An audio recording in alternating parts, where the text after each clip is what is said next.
Se existe um Deus de amor justo, por que o mundo sofre? Para onde caminha a humanidade?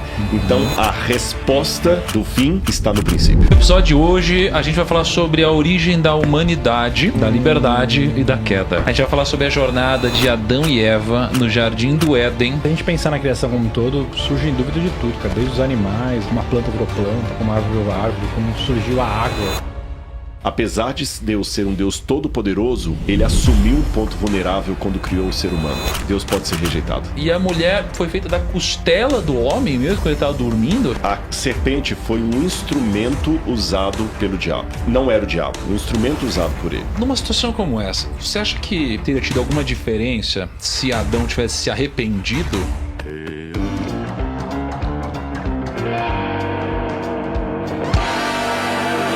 E hoje a gente vai falar sobre dois personagens. E dois personagens que têm uma história, se você for olhar para a Bíblia, em termos de capítulos, uma história muito curta. São 2 capítulos, basicamente, que contam a história deles. Só que a Bíblia é o seguinte, né? Às vezes você pega um parágrafo e você lê um parágrafo, no próximo já passou 1000 anos. Então, assim, é um efeito temporal muito complexo e é uma história que parece muito simples, mas tem muita profundidade, né? Então, a gente vai falar sobre a história de Adão e Eva e a gente, ao mesmo tempo, vai refletir sobre todos os dilemas, nuances, segredos dessa história, que não é tão simples quanto parece, tá? E antes de a gente entrar nisso, vamos dar um recado, Kaique? É muito importante, que é o nosso MBA especial, né? É o nosso MBA especial. Então, um aviso para você que gosta desse conteúdo que a gente faz com o Rodrigo. A dica é: entre na lista de espera para pós-graduação em Arqueologia, História e Interpretação da Bíblia com Rodrigo Silva. Muito forte isso. Tá? Então, assim, é uma pós-graduação super completa. O Rodrigo, obviamente, faz a curadoria da aula. É um conteúdo super extenso. São mais de 300 horas de conteúdo, né, São Rodrigo? mais de 300 horas e tem vários professores, todos com mestrado e doutorado. E nós, inclusive, tivemos um encontro presencial com os alunos da pós.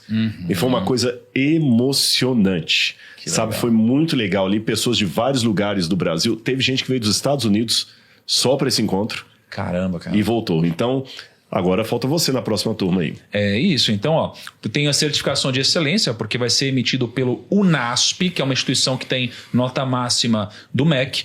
Vai ter um grupo exclusivo com o Rodrigo Silva. Então, você vai poder interagir no Telegram, você pode concorrer a uma viagem, inclusive, para Israel, com o próprio Rodrigo Silva. Você vai ter acesso ao Bíblia Comentada, que são mais de 400 vídeos com aulas e séries exclusivas que vão ser gratuitos para você da pós-graduação por 1 ano. Então, para você garantir a sua vaga, é super simples. Vai ter um QR Code na tela ou você pode ir no link da descrição. É isso aí. Aproveita esse momento. Então, isso vai te ajudar se você for empresário. Você vai ter princípios muito mais bem estruturados. Vai te ajudar se você tiver mais curiosidade sobre a Bíblia. Vai te ajudar se você quiser aprender mais e aprofundar o seu conhecimento. Então, eu tenho certeza que esse conhecimento vai transformar a sua vida. Certo? Vamos para o episódio, Kaique? Bora! A gente vai dividir esse episódio em 5 partes. Tá? A gente vai falar sobre a criação do ser humano. Tá. O que já é muito louco, né? Aí... Porque quando você estuda na escola, não foi assim, né? Ou foi assim? Não, na escola você vai evolução, pela evolução. Estourou tudo, bum! E aí as coisas começaram a se juntar. Floresceu, saiu um E aí, peixinho lá da cara, água e a gente vai virou falar humano. sobre a criação do ser humano. Tá. A gente vai falar sobre a vida no Éden. O paraíso ali. Então a gente vai falar sobre Devia ser tão propósito, bom. liberdade, companheirismo. Mas se era tão bom, por que eles fizeram o que eles fizeram? A gente vai falar então sobre a queda, que é a terceira parte do episódio. Maldita tentação, né? É a tentação, cara. Então, assim, a voz da dúvida, a escolha que mudou tudo, que às vezes acontece na nossa vida. E vamos falar sobre a dor. A dor, cara. A justiça, a promessa. E, em quinto lugar, o fim do paraíso. Meu Deus. A saída do Éden e o início da graça. Olha, será que é o início da graça? Que loucura. Vamos começar aqui, então. Rodrigo, qual que é a importância de a gente estudar a história de Adão e Eva no contexto maior das coisas? Eu vou falar até de uma forma paradoxal, fazendo um trocadilho. O segredo do fim está no começo. O segredo do fim está no princípio. Em todo sentido. Tanto o princípio do começo como o princípio de princípios de vida. Foi ali que tudo começou. Se nós não entendermos o início da humanidade, por que estamos como estamos, nós não vamos conseguir entender muitas perguntas que as pessoas fazem, como por exemplo, por que há nesse momento criança sofrendo de câncer, por que há pessoas morrendo, por que há pessoas com depressão, por que há pessoas assim? Se existe um Deus de amor justo, por que o mundo sofre? Para onde caminha a humanidade? Então, a resposta do fim está no princípio, no começo. E a Bíblia começa de maneira muito clara. No princípio, Deus. Criou Deus, os céus e a terra. Ela não justifica, não explica, ela anuncia. Deus está no começo de todas as coisas. E eu até digo, saindo agora da Bíblia para a argumentação mais filosófica, Deus é necessário para justificar a existência do universo. Isso é óbvio. Todas as tentativas ateias ou até mesmo céticas de explicar o universo prescindindo da ideia de Deus se tornam nulas. Tanto é que alguns ateus amigos que eu tenho, com muita sinceridade, dizem assim: nós não sabemos. O que havia antes do Big Bang, eu sei que o Big Bang não é o único modelo que tem de origem do universo. Há outros, mas o mais famoso é o Big Bang. Você até falou, a explosão. O que havia antes do Big Bang? É aquela velha pergunta, se não havia nada, por que há hoje algo? Por que há algo ao invés de nada? Nada mais nada é igual a nada. Tá certo? Um monte de nada vezes um monte de nada é um monte de nada. Então nada com nada é nada. Mas se não havia nada, porque hoje há algo. E todas as tentativas de explicar isso fora Deus, como eu falei, são fadadas ao fracasso. Por exemplo, alguns dizem assim, mas pode ser que o multiverso explique a origem da vida sem necessidade de Deus. Mas aí você vai ter que potencializar esse multiverso ao infinito. Aí outros falam, não, mas e o multiverso não tem base científica nenhuma. Marvel, né? Só na Marvel. Só na Marvel. Que não deixa de ser, né? Pra cultura pop que o Lucão tanto acredita. E o DC Comics também, né? Eu assisti, voltando de Portugal esses dias, eu assisti depois da terceira ou quarta vez, porque eu sempre dormi, o filme do Flash. Né? E cara, que viagem da maionese aquele negócio ali. Fica voltando. Eu consegui dormir porque eu consegui não dormir porque eu tava com insônia. Mas nas outras 3 vezes eu dormi.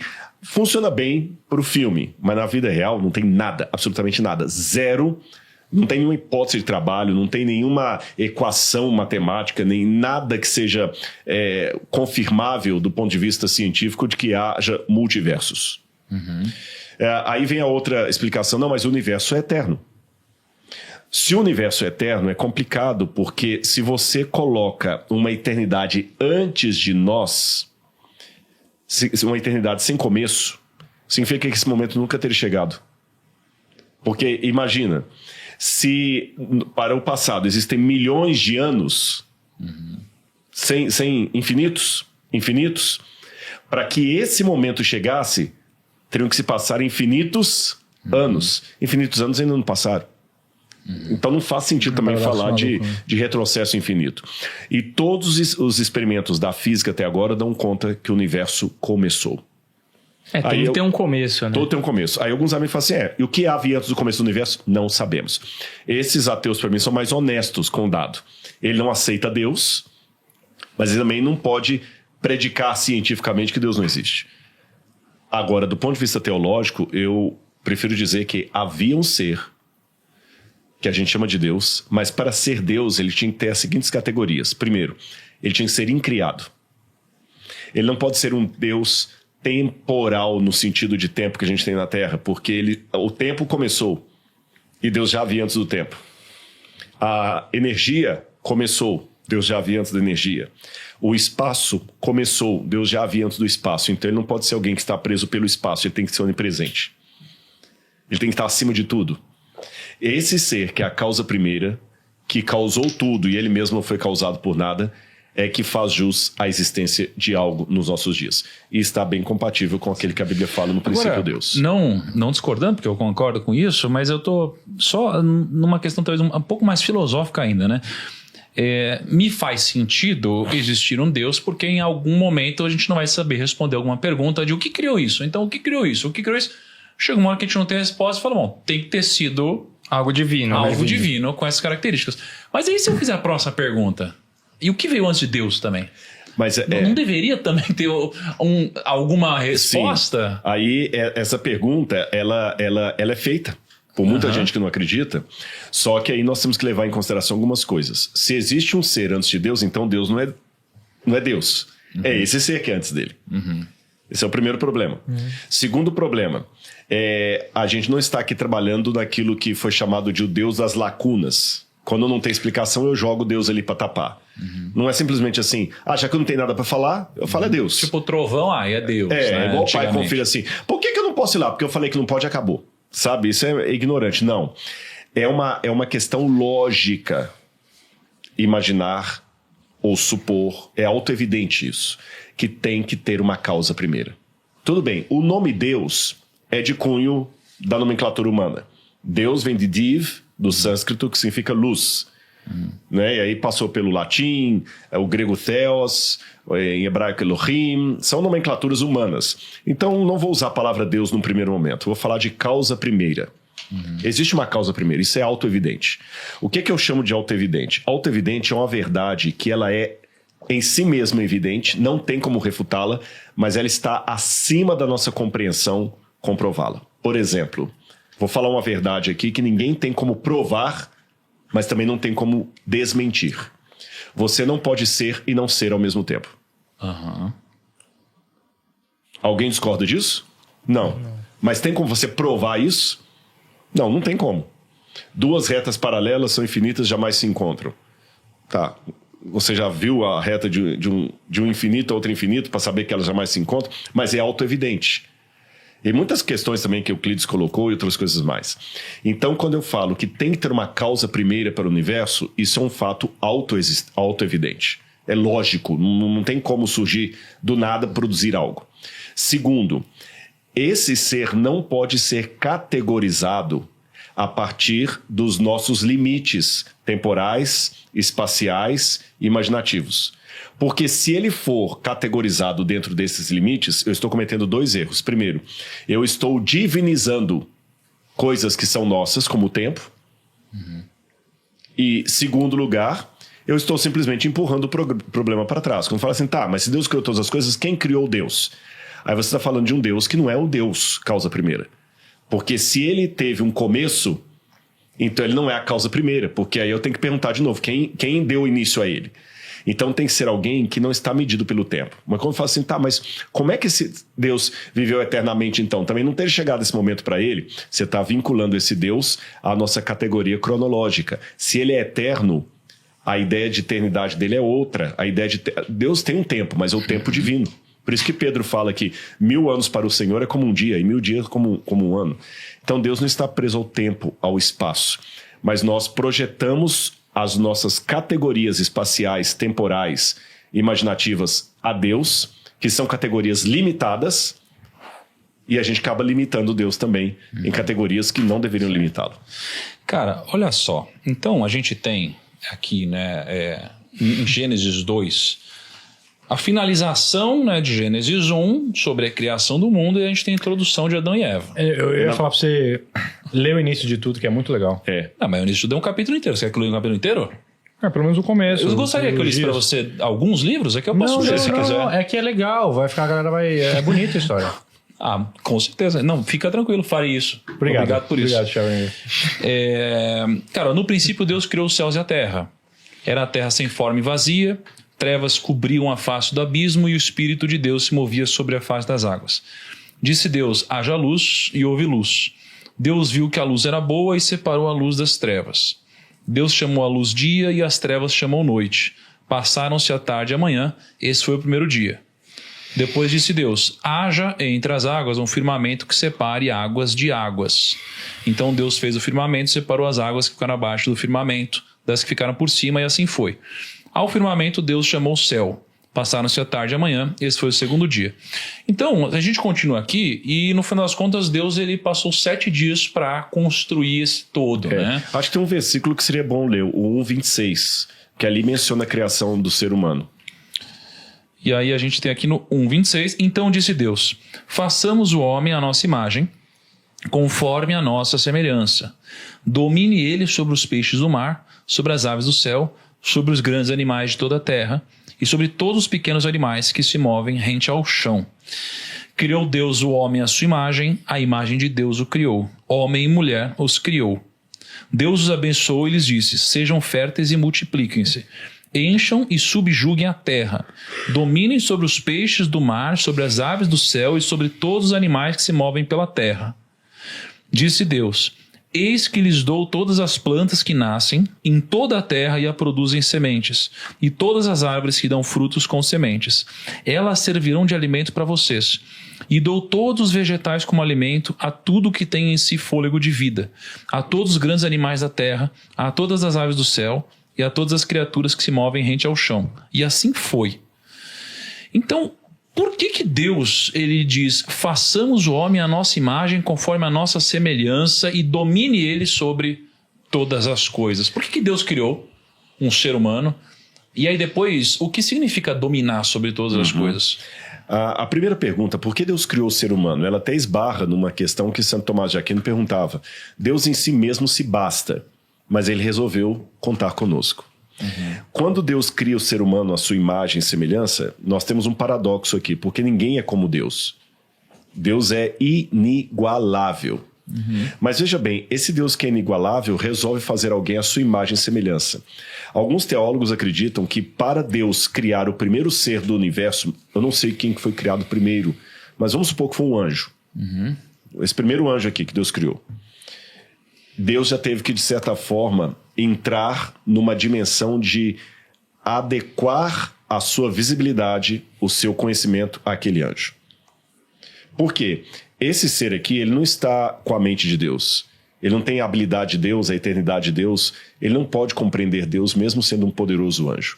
Então Deus tem que se diminuir para se tornar claro para ele. E esse papel foi feito mais uma vez na criação da humanidade. Quando Deus cria o que Santo Agostinho chama de a imago Dei e nos dota da sua imagem e semelhança, ele nos deu a capacidade de percebermos coisas como ele. Aí vem a segunda pergunta, e por que ele fez a sua imagem? Deus é aquele ser que ele... Acho que dá pra gente entender um pouquinho aqui. Ele já ama alguém que ainda não existe. Eu ainda não tenho filhos, nem você. Tem, Sofia, mas eu digo assim, geneticamente falando. Mas você já ama os seus filhos que você não conhece. Eu já amo. Você tem os seus filhos. Mas você já orava antes, você já desejava, já imaginava como é que vai ser o rostinho, como é que vai ser o dia que fala papai a primeira vez. Você ama alguém que ainda não está na sua vida. Então Deus já nos desejou, nós não somos frutos de um acidente cósmico. E quando ele nos desejou, ele ficou numa situação semelhante à de um pai rico que herda um filho, que gera um filho. Eu estava vendo um dia vocês com uma conversa muito legal aqui com o Flávio Augusto, que eu achei muito interessante. E o tema que vocês estavam conversando era sobre questão de filho herdeiro, como é que o pai... O Flávio estava sentado, acho que aqui onde eu estou, e ele explicando como é que ele faz, que até lembro do princípio dele, ele falou assim, é estranho, eu pedi o meu filho para ir de ônibus para a escola, para ele aprender a humildade, mas eu levo ele para comer num restaurante que o prato sai a R$1.500, R$2.000. É uma falta de coerência. Um pai, quando ama, ele quer o melhor para o seu filho. E ele quer que o filho experimente tudo de bom. Então Deus, ele sabia que tinha coisas que traziam tanto prazer a ele, que ele partilhou conosco. Ele falou assim, olha, é tão bom amar e ser amado, que eu vou imbuir vocês com o dom do amor. As pedras não têm o dom do amor. O ser humano tem. É tão bom ser admirado e adorado, que eu vou imbuir vocês com o dom do domínio. Os animais do campo e a vegetação e a natureza vão ter por vocês o respeito que vocês têm por mim. Vocês, assim como eu sou o Senhor de vocês, vocês serão os senhores da natureza. Então, na teologia, nós temos dois tipos de atributos de Deus: os comunicáveis e os incomunicáveis. Os incomunicáveis são aqueles atributos que só Deus tem e mais ninguém no universo. Por exemplo, Deus é o único que tem vida em si mesmo. Ninguém pode ter vida em si mesmo. Deus é o único capaz de ser adorado como Deus. Não pode outra criatura ser adorada. Não existe isso. E outros atributos que são só de Deus. A onipresença, só Deus pode ser onipresente, onisciente. Mas existe uma segunda categoria de atributos de Deus que chamamos atributos comunicáveis de Deus.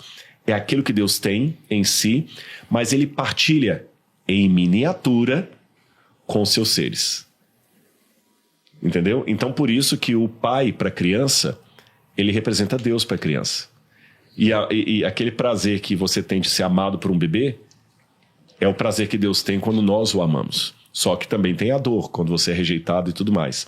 Então, nesse sentido, nós somos a imagem e semelhança de Deus, que envolve aspectos físicos, é claro, porque Cristo é a imagem visível do Deus invisível, diz o apóstolo Paulo. Então, somos criados à imagem de Cristo e temos também a imagem moral de Deus. Porém, com o pecado, que vamos falar daqui a pouquinho, essa imagem do Criador foi perdida e ela é restaurada pela graça. E aí, a gente vê aqui sobre a origem da humanidade, né? E é muito interessante, que diz assim, essa é a história das origens dos céus e da terra no tempo em que foram criados. Quando o Senhor Deus fez a terra e os céus, ainda não tinha brotado nenhum arbusto no campo e nenhuma planta havia germinado, porque o Senhor Deus ainda não tinha feito chover sobre a terra e também não havia homem para cultivar o solo. Todavia brotava a água da terra e irrigava toda a superfície do solo. Então o Senhor Deus formou o homem do pó da terra e soprou em suas narinas o fôlego de vida, e o homem se tornou um ser vivente. Aqui começa, né? Então o Senhor Deus formou o homem do pó da terra e soprou em suas narinas o fôlego de vida. A gente começa a questionar e refletir aqui sobre a literalidade das coisas. A gente não consegue formar um ser humano do pó, soprar nas narinas, fôlego de vida. Mas eu sei também que às vezes quando a gente vai explicar para uma criança alguma coisa, a gente usa uma metáfora, às vezes ela não está pronta para entender. Então, como que a gente deve interpretar essa passagem específica que Deus criou realmente de um pó? Ou a gente talvez não seria capaz de compreender, então Deus colocou de uma forma lúdica para que fizesse sentido para a nossa capacidade? Bom, devemos levar em consideração 3 coisas ao ter esse texto. Alguns de mente mais científica vão falar, isso aqui é ridículo. A gente já sabe que o ser humano veio do Pithecanthropus erectus, do Homo sapiens, o Homo ergaster, o último é o Homo sapiens, e fomos evoluindo, e depois veio a Eva mitocondrial. Então isso aqui é balela. Uma pessoa acadêmica não pode acreditar nisso. Eu não compro essa ideia.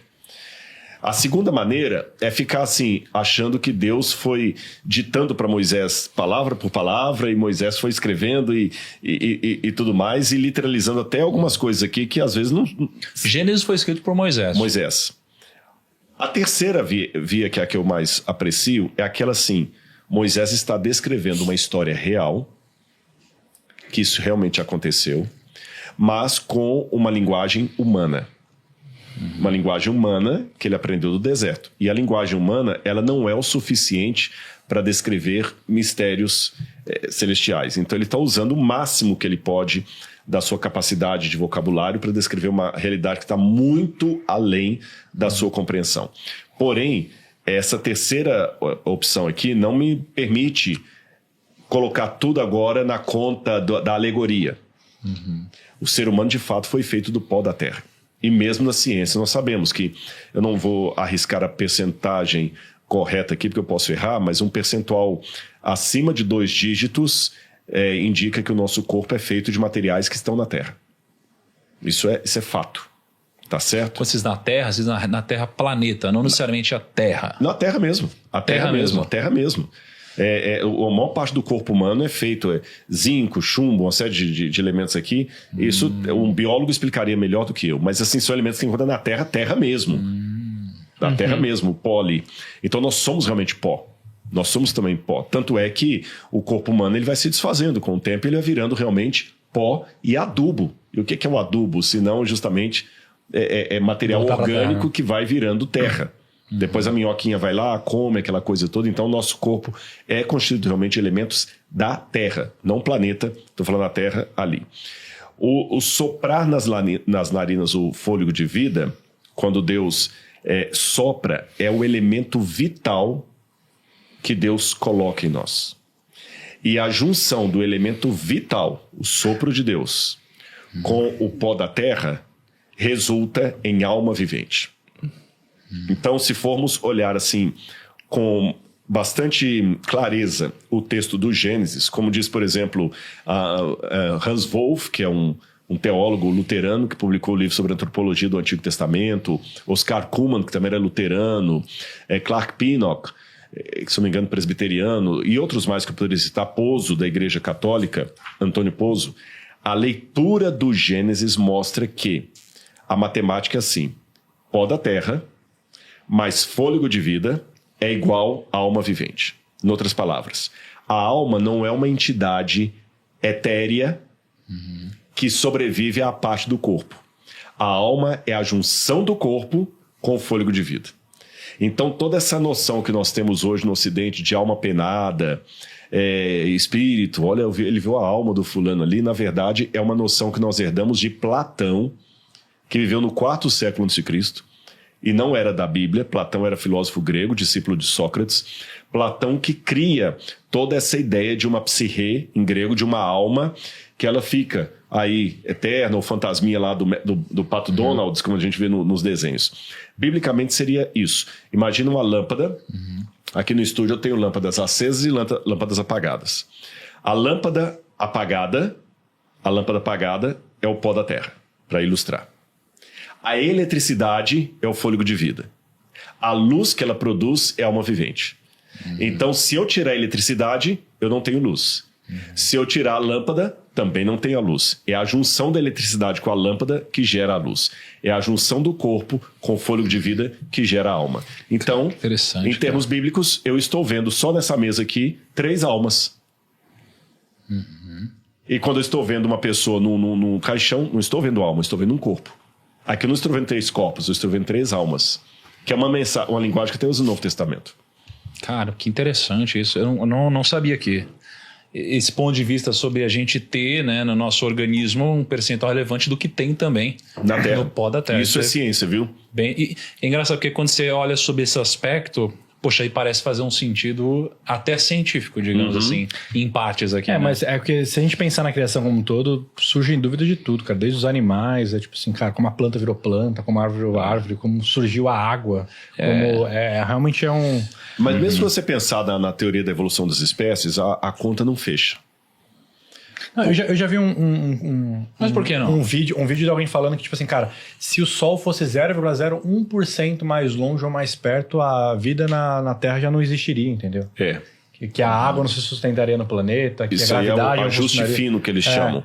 Ele fala assim que é muito preciso para ser um sem querer de uma explosão, entendeu? Esse é um ponto. E ele tá certo. O ajuste fino, ele é tão assim, milimetricamente, menos que micromineticamente ajustado, que até um dia conversando com o Sacani mesmo admitiu para mim. O Sacani, ele já gostou de OVNI, né, de UFO, mas hoje ele não acredita mais em OVNI.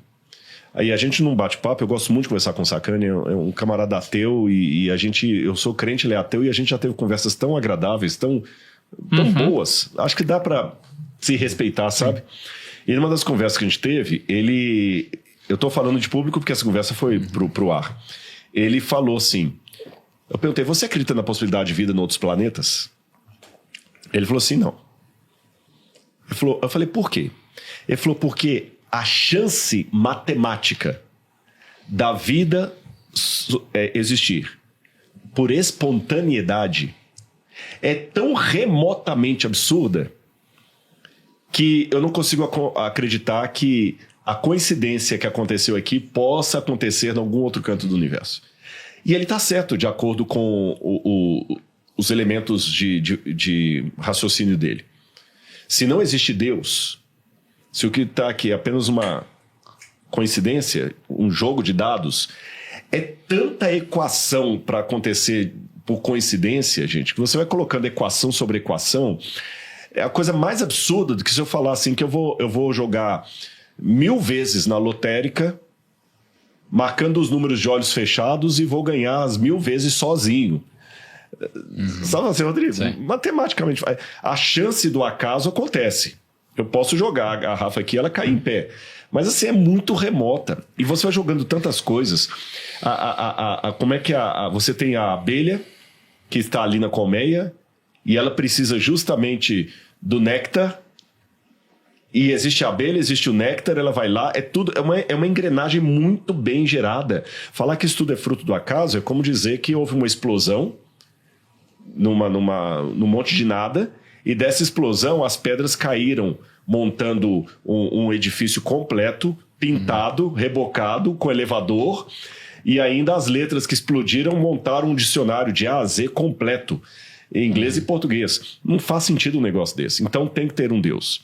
O segundo ponto que eu falei que a conta não fecha é que quando você exclui Deus e tenta explicar toda a majestade da vida apenas por razões evolutivas, não bate a questão. Vamos falar especificamente sobre o ser humano. Todos os estudos feitos até hoje por linguistas mostram, vários Noam Chomsky, que eu posso citar, e outros mais, Baba, que é da Índia. Todos os estudos mostraram até hoje que o ser humano precisou aprender a falar por outro. A fala não é um instinto humano. O cachorro late sem ninguém ensinar. O latido do cachorro é instintivo. O miado do gato é instintivo. A fala humana não é instintiva. Ela demanda ensino e aprendizado. Interessante isso. Se não existe Deus, se nada disso aqui aconteceu, como é que o ser humano começou a falar? Sendo que, e não é uma questão assim, não, é que ainda não encontramos a explicação. Não é que não encontraram a explicação. É que todas as explicações já dadas convergem para o fato de que a fala é fruto de aprendizado. Então não existe esse negócio, não é, que alguns falam, não, é porque não encontrou a explicação ainda. Não, já encontrou a explicação, é essa. Então como é que o ser humano começou a falar? E aí vem a pergunta, o que veio primeiro, a fala ou o pensamento? Você não resolve isso aí na evolução das espécies. Aí vem a ciência e descobre que todos nós somos descendentes de uma mesma mulher, a Eva mitocondrial. Fizeram todo um estudo dos seres humanos e 100% da humanidade que está hoje na Terra é descendente de uma única mulher que viveu há cerca de 6 mil anos. É mesmo isso daí? É. Pode dar uma gulgada aí. A 6 mil anos? 6 mil anos. Eva mitocondrial. Que isso? Caramba. A Eva mitocondrial. É só usar lá, Eva mitocondrial. Aí eu sei, antes que eu venha um hater me atacar aí, a Eva mitocondrial não tem nada a ver com a Eva bíblica. Eu sei. Os cientistas deram o nome de Eva mitocondrial assim, como você pode dar o nome de Arca de Noé, né? para uma ONG. Vou chamar Arca de Noé. Porém, vamos pegar o que o conceito está falando. Que a humanidade toda é filha de uma única mulher há milhares de anos. Cerca de 6 mil anos, tá bom? Agora, o que não está provado? Não, havia outras mulheres na época, mas todas morreram. A única que conseguiu sobreviver e gerar filhos foi essa. Caramba, que coisa, que Você coisa entendeu? louca. Interessantíssimo. Doideira, mano. Olha só, e aí, ora o Senhor Deus tinha plantado um jardim no Éden para os lados do leste e ali colocou o homem que formara. Então o Senhor Deus fez nascer do solo todo tipo de árvores agradáveis aos olhos e boas para alimento. E no meio do jardim estavam a árvore da vida e a árvore do conhecimento do bem e do mal. Então aqui a gente vê que Deus, ele criou esse jardim, colocou ali o homem, a criação dele, só que ele colocou a árvore da vida, a árvore do conhecimento do bem e do mal. Né? Cara, existe algum significado em... Porque a gente ouve muito sobre a árvore, o fruto proibido, etc. Mas Deus chegou lá e colocou no meio do jardim. Podia ser no canto, podia ser na diagonal. Ele botou no meio, exatamente no meio. Ali, isso daqui, no meio de tudo. Uma região central, a árvore do conhecimento do bem e do mal. Existe algum sentido nessa árvore e ela está localizada ali? É porque no meio, Deus estava colocando o elemento mais importante que ele nos deu. O livre-arbítrio. Caramba, o livre-arbítrio não é algo para colocar no canto, é para colocar no meio. Caraca. Então ele poderia nos criar assim com autômatos. Robôs, vai me obedecer e adorar, acabou. Não, vocês podem escolher se querem me adorar ou não. E decidam a partir do que está ali no meio.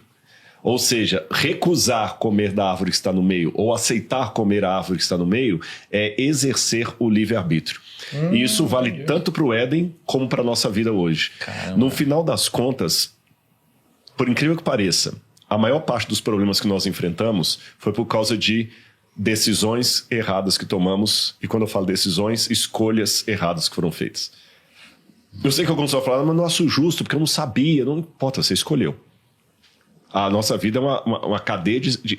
Então devemos entender, gente, que a mais importante do que os seus pais, a criação que você teve, o mundo em que você vive, o governo que você tem, é que decisão você toma à medida de tudo isso. Que a decisão sempre está no meio. Olha, veja bem, Deus é um ser inatingível. Mas olha o paradoxo. Apesar de Deus ser um Deus todo-poderoso, ele assumiu um ponto vulnerável quando criou o ser humano. Deus pode ser rejeitado. Apesar de ser todo-poderoso, ele assumiu uma vulnerabilidade. Ele pode ser rejeitado. Porque se não puder ser rejeitado, vai ser difícil você ser amado de verdade, né? Exatamente. Então Deus coloca isso e na vida pode olhar. Eu já fiz um exercício uma vez com um grupo de adolescentes que eu quero trazer isso para vocês aqui. Eu fiz uma brincadeira com eles que eu disse assim, olha, eu vou tirar dessa caixa aqui um objeto. E eu escolhi 2 ou 3 ali. Vocês vão contar uma história em 1 minuto. Só que a cada vez que eu tirar um objeto da caixa, você tem que incluir o objeto na história. E quem contar a melhor história vai ganhar um prêmio no final. Que eu não revelei qual era. Aí, cada um contava. Alguns eram mais engraçados, outros mais tímidos, mas todo mundo ria. Quando você estava contando, por exemplo, assim, como é que você fundou o Grupo Primo, aí daqui a pouco eu tiro da caixa um Darth Vader, né? Do Star Wars. Aí eu tava lá assistindo Star Wars no cinema e tudo e tal, aí tiro. Daqui a pouco eu tiro uma banana. Você tem que incluir. Foi muito engraçado. No final eu falei, pois é, eu vou dar uma surpresa para vocês aqui. Todas as histórias são válidas. E todo mundo vai ganhar o prêmio. Mas vocês vão aprender uma lição. Vocês não tinham controle sobre o que eu iria tirar da caixa. Por isso vocês ficavam assim tensos olhando para a caixa, o que vai sair dali, porque vocês não sabiam.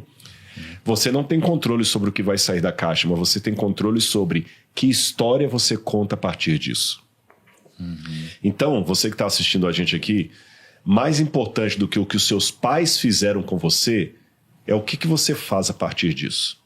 A gente vive numa época em que as pessoas não querem mais assumir responsabilidade.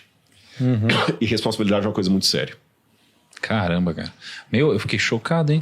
Isso, nossa, cara, que animal esse negócio. O mais importante, o centro de tudo que Deus nos deu é o livre-arbítrio. Isso é muito poderoso. E aí no Éden, nascia um rio que irrigava o jardim e depois se dividia em 4. Tá. O nome do primeiro é Pison. Ele percorre toda a terra de Havilá, onde existe ouro. O ouro daquela terra é excelente. Lá também existem o bdélio e a pedra de ônix. O segundo, que percorre toda a terra de Cuxi, é o Gion. O terceiro, que corre pelo lado leste da Assíria, é o Tigre. E o quarto rio é o Eufrates. E aí, de repente, aí a gente já muda o assunto aqui. E esses rios, né, de uma forma geral, assim, as pessoas tentam identificar onde que está o Jardim do Éden, etc. Tem algum sentido de a gente ter o rio, esses 4, onde tinha ouro excelente? Ou... Eu acho que não. Eles pegam assim, porque você tem na Mesopotâmia o Tigre e o Eufrates. Na verdade, a palavra tigre que aparece aqui, você leu, né? Como está no português, mas em hebraico é Hidekel. Que eles acabaram chamando de Rio Tigre ali. Então você tem o Tigre e o Eufrates ali no Iraque. E o pessoal fala, então o Jardim do Éden era por ali. Eles tentam pegar o Pison como se fosse aqui embaixo, perto da Arábia Saudita. O outro pega Cuxi e tudo mais, mas... Essa geografia, para mim, aqui, não é a mesma que nós temos hoje, porque quando o dilúvio veio, que a terra toda foi inundada de água e tudo foi transformado, e teve a Pangeia, que os continentes se separaram, é impossível sobrar, geograficamente falando, alguma coisa do mundo pré-diluviano. O que eu acredito que os nomes que nós temos de alguns rios hoje, ou pelo menos o Eufrates, é um nome que seria um rebatismo de um acidente geográfico mais antigo. Seria assim, por exemplo, quando os imigrantes vieram para o Brasil e eles começaram a fundar no Brasil cidades com o nome de centros da sua origem. Então você tem Nova Venécia, Nova Odessa, Nova Friburgo, Nova Hamburgo, todas cidades da Europa. Nos Estados Unidos você tem Nova Inglaterra, A região da Nova Inglaterra, ali perto de Massachusetts. Você tem a New England, né, que é a Nova Inglaterra. Você tem Nova York. Você tem Cambridge. Então, da mesma maneira, aqueles que sobreviveram ao dilúvio ainda tinham na sua memória a reminiscência do Éden e começaram a dar nomes geográficos dos mesmos nomes dos antepassados. Tanto é que nos textos sumerianos você vê uma coisa interessante. Olha que curioso isso. A escrita da humanidade começou com os sumérios, por volta de 3.200 a.C. aproximadamente. Os sumérios foram os primeiros a inventar a escrita. Então foram os primeiros a fazer relatos da história da humanidade. E interessante, porque eles estão há 5.200 anos no passado. Então eu vou ver o que eles contavam da história da humanidade. Aí os sumérios contam que eles são descendentes daqueles que sobreviveram ao grande dilúvio. E que um herói, que em alguns textos vem com o nome de Utnapishtim, outro como Ziusudra, Atrahasis, o nome do herói muda, a Bíblia é Noé. Esse herói sobreviveu às águas do dilúvio com sua família, eles são descendentes, portanto, dessa família. E nos próprios textos sumerianos, falei o que havia antes do dilúvio. Havia um jardim paradisíaco chamado Edenu, que vem da mesma raiz da palavra Éden, Edenu, e nesse jardim paradisíaco morava a humanidade que foi expulsa de lá. Você entendeu? E Edenu tem a mesma raiz sumeriana da palavra Éden. Caramba. Então você vê que a mesma estrutura da Bíblia é contada no berço da civilização humana. Legal. E aí o Senhor Deus colocou o homem no jardim do Éden para cuidar dele e cultivá-lo. O Senhor Deus ordenou ao homem: coma livremente de qualquer árvore do jardim, mas não coma da árvore do conhecimento do bem e do mal, porque no dia em que dela comer, certamente você morrerá. Então o Senhor Deus declarou: não é bom que o homem esteja só. Farei para ele alguém que o auxilie e lhe corresponda. Depois que formou da terra todos os animais do campo e todas as aves do céu, o Senhor Deus os trouxe ao homem para ver como estes lhe chamaria. E o nome que o homem desse a cada ser vivo, esse seria o seu nome. Assim o homem deu nomes a todos os rebanhos domésticos, às aves do céu e a todos os animais selvagens. Todavia não se encontrou para o homem alguém que o auxiliasse e lhe correspondesse. Então o Senhor Deus fez o homem cair em profundo sono. Enquanto este dormia, tirou-lhe uma das costelas, fechando o lugar com carne. Com a costela que havia tirado do homem, o Senhor Deus fez uma mulher e a levou até ele. Disse então o homem: esta sim é osso dos meus ossos e carne da minha carne. Ela será chamada mulher, porque do homem foi tirada. Por essa razão, o homem deixará pai e mãe e se unirá à sua mulher, e eles se tornarão uma só carne. O homem e sua mulher viviam nus e não sentiam vergonha. Então aqui a gente vê, né, o Senhor botou o homem ali para cuidar da terra e cultivar a terra, e aí botou o homem para nomear todos os animais. Trabalhos aí. E aí depois ele acabou percebendo que o homem não foi... Não sei se a palavra certa é percebendo, né? Mas que o homem não foi feito para ficar sozinho. E aí da própria costela formou a mulher para fazer companhia ali para ele, né?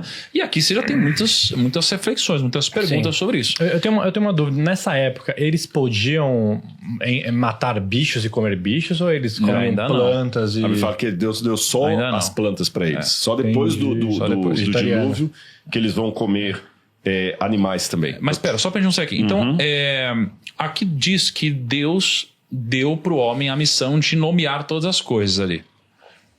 E aí ele nomeou todas as coisas, o homem inventou o nome de todas as coisas, de fato. E aí existe, assim, como ele deu um nome para todas as coisas, já existia uma língua, eles já falavam de fato alguma língua, e aí depois disso resolveu fazer a mulher. E a mulher foi feita da costela do homem mesmo, quando ele estava dormindo. E aí, enfim, fala um pouco sobre todas essas Vamos pegar alegorias ou... Ele tinha tempo, né? Ele tinha tempo para nomear tudo, né? O que era? E a gente era, na época, eterno, a gente era imortal, não é? A gente não morria, não, ainda o ser humano não foi criado imortal, porque imortal é só Deus, mas ele foi criado candidato à imortalidade mediante a obediência. Tanto é que ele não era imortal que Deus falou: se você comer do fruto, você vai morrer. Se ele fosse imortal...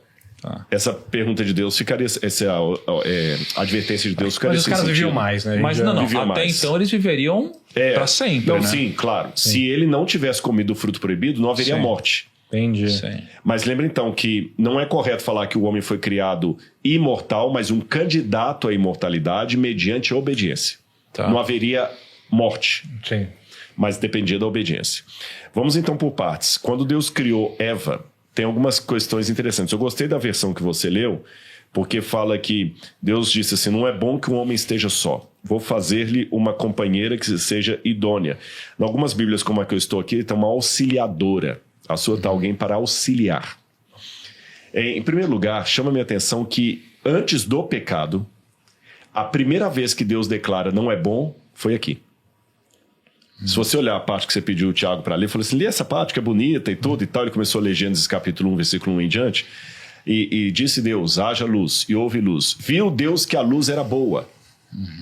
E fez separação. Isso? Porque Deus já não sabia que a luz era boa? Sabia, mas lembra que ele estava partilhando agora com criaturas o sentimento dele. O livro de Jó fala que as estrelas do céu, que representam anjos nesse caso, estavam cantando à medida que Deus ia criando coisas.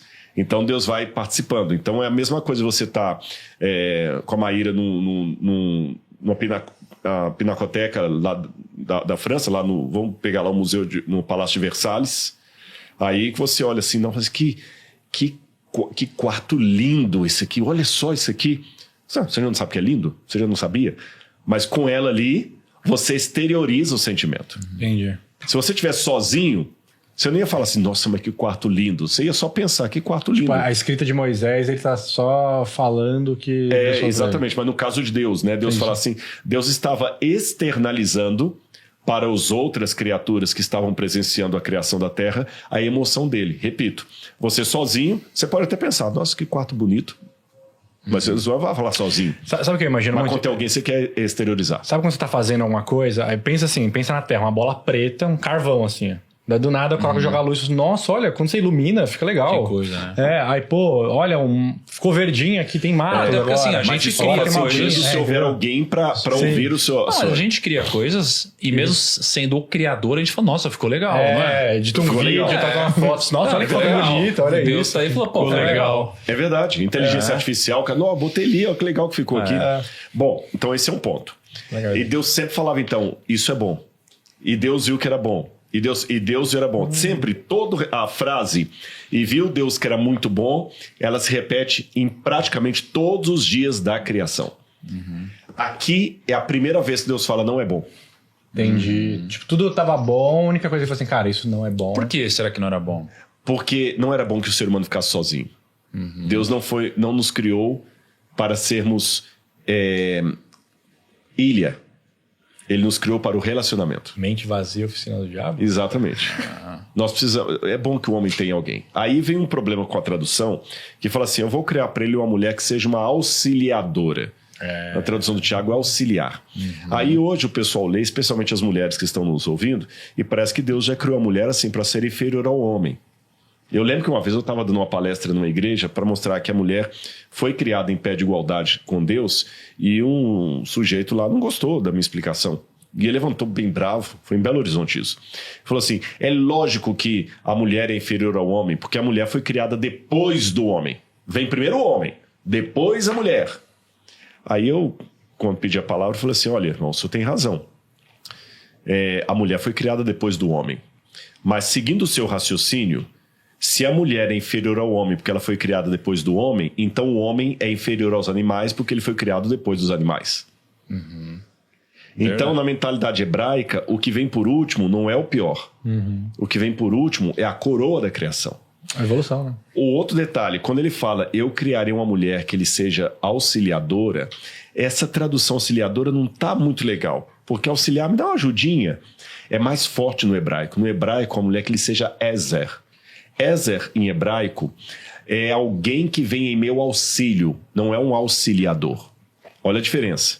É alguém que vem em meu auxílio.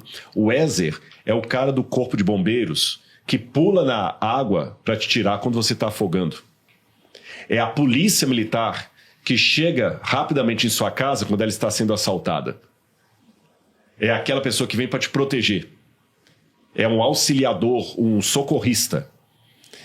Tanto é que quando o filho de Moisés nasceu, Moisés chamou o menino de Eliezer. Eli El, em hebraico, Deus. El, Deus. E meu. Eli, meu Deus. Ezer, meu Deus é auxiliador. Eliezer, meu Deus é meu auxiliador. Então, chamar a mulher de Ezer é colocar a mulher num patamar muito alto. É dar à mulher, em primeiro lugar, um título que foi dado ao próprio Deus. Deus é meu Ezer. E aqui a mulher é Ezer. A polícia militar, então. A polícia militar. Pô, faz muito sentido em casa. Cara, chega aqueles bem... Pá! Desse jeito aqui, pede pra sair. Mas essa Bate primeiro, pergunta depois. Polícia, dia, sim. Né, mas essa reflexão de não ficar sozinho é muito boa, né, cara? Porque é muito... Deve ser... Pensa o cara sozinho, nomeando os bichinhos lá, não tem ninguém pra conversar. Não, cara, ninguém pra falar. E Deus fez... Olha que interessante, eu até pensei que vocês iam fazer essa pergunta. Como que vai... Se só tem dois caras, como que continua dali? A população se Deus fizesse Adão e Ivo... Adão e Ivo, não segue. A evolução trava. Ia travar mesmo. Ia travar. A Bíblia tem 3 capítulos, pô. Mas a Bíblia tem 3 capítulos.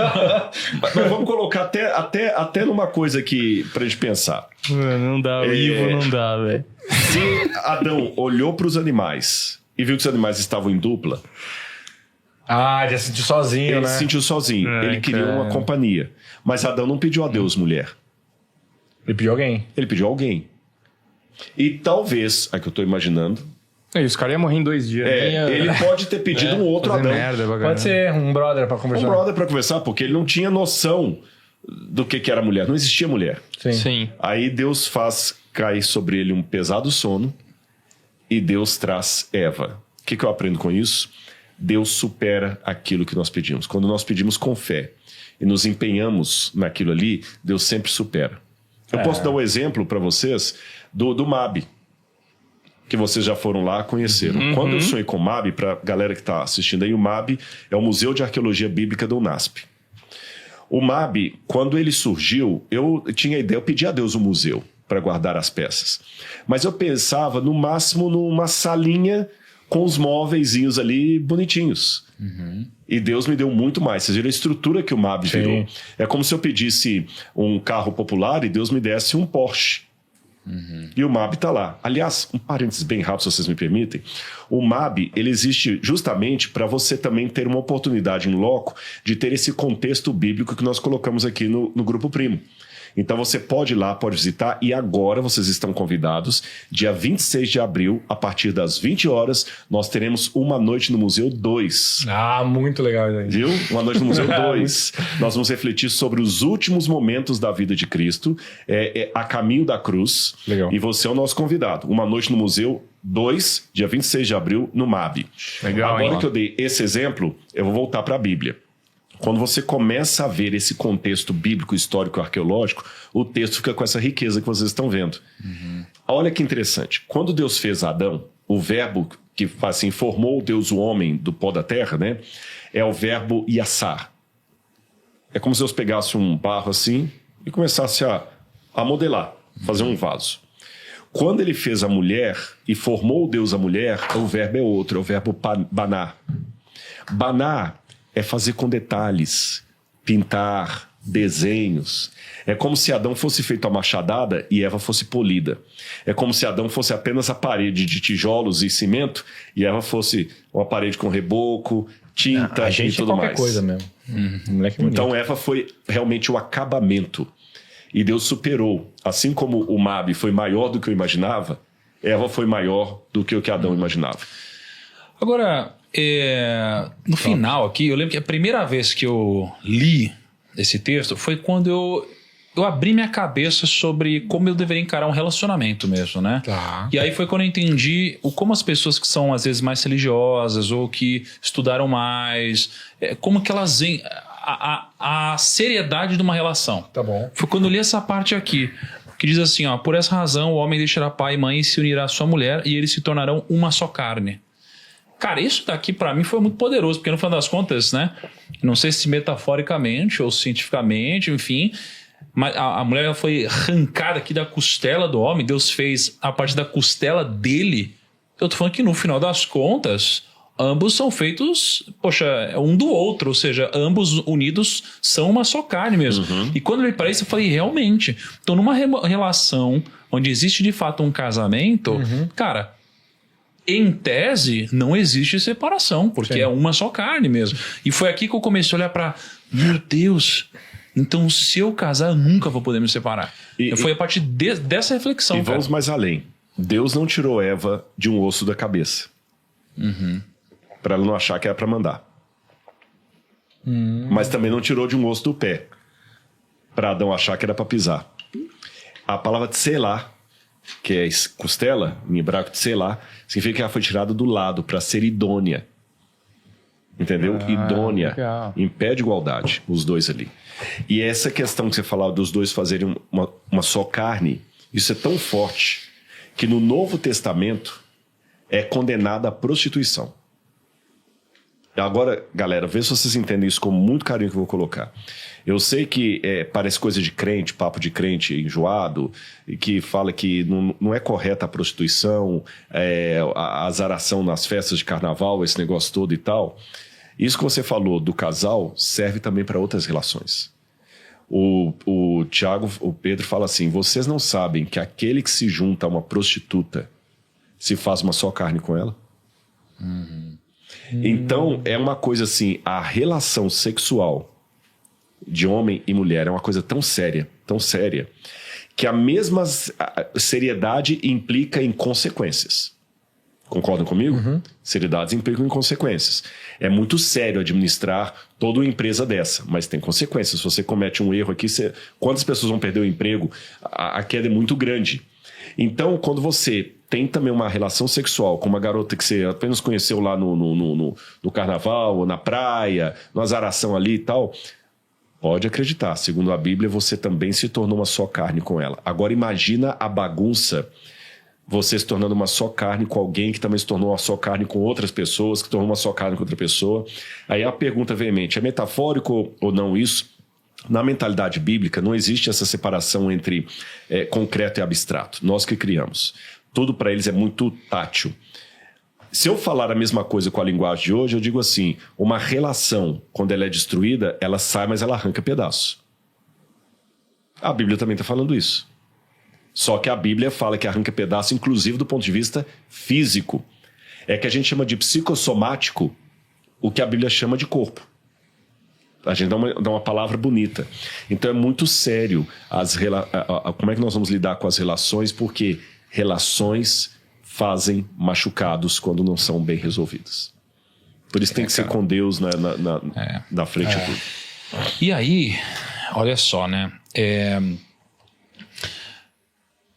Ora, a serpente era o mais astuto de todos os animais selvagens que o Senhor Deus tinha feito.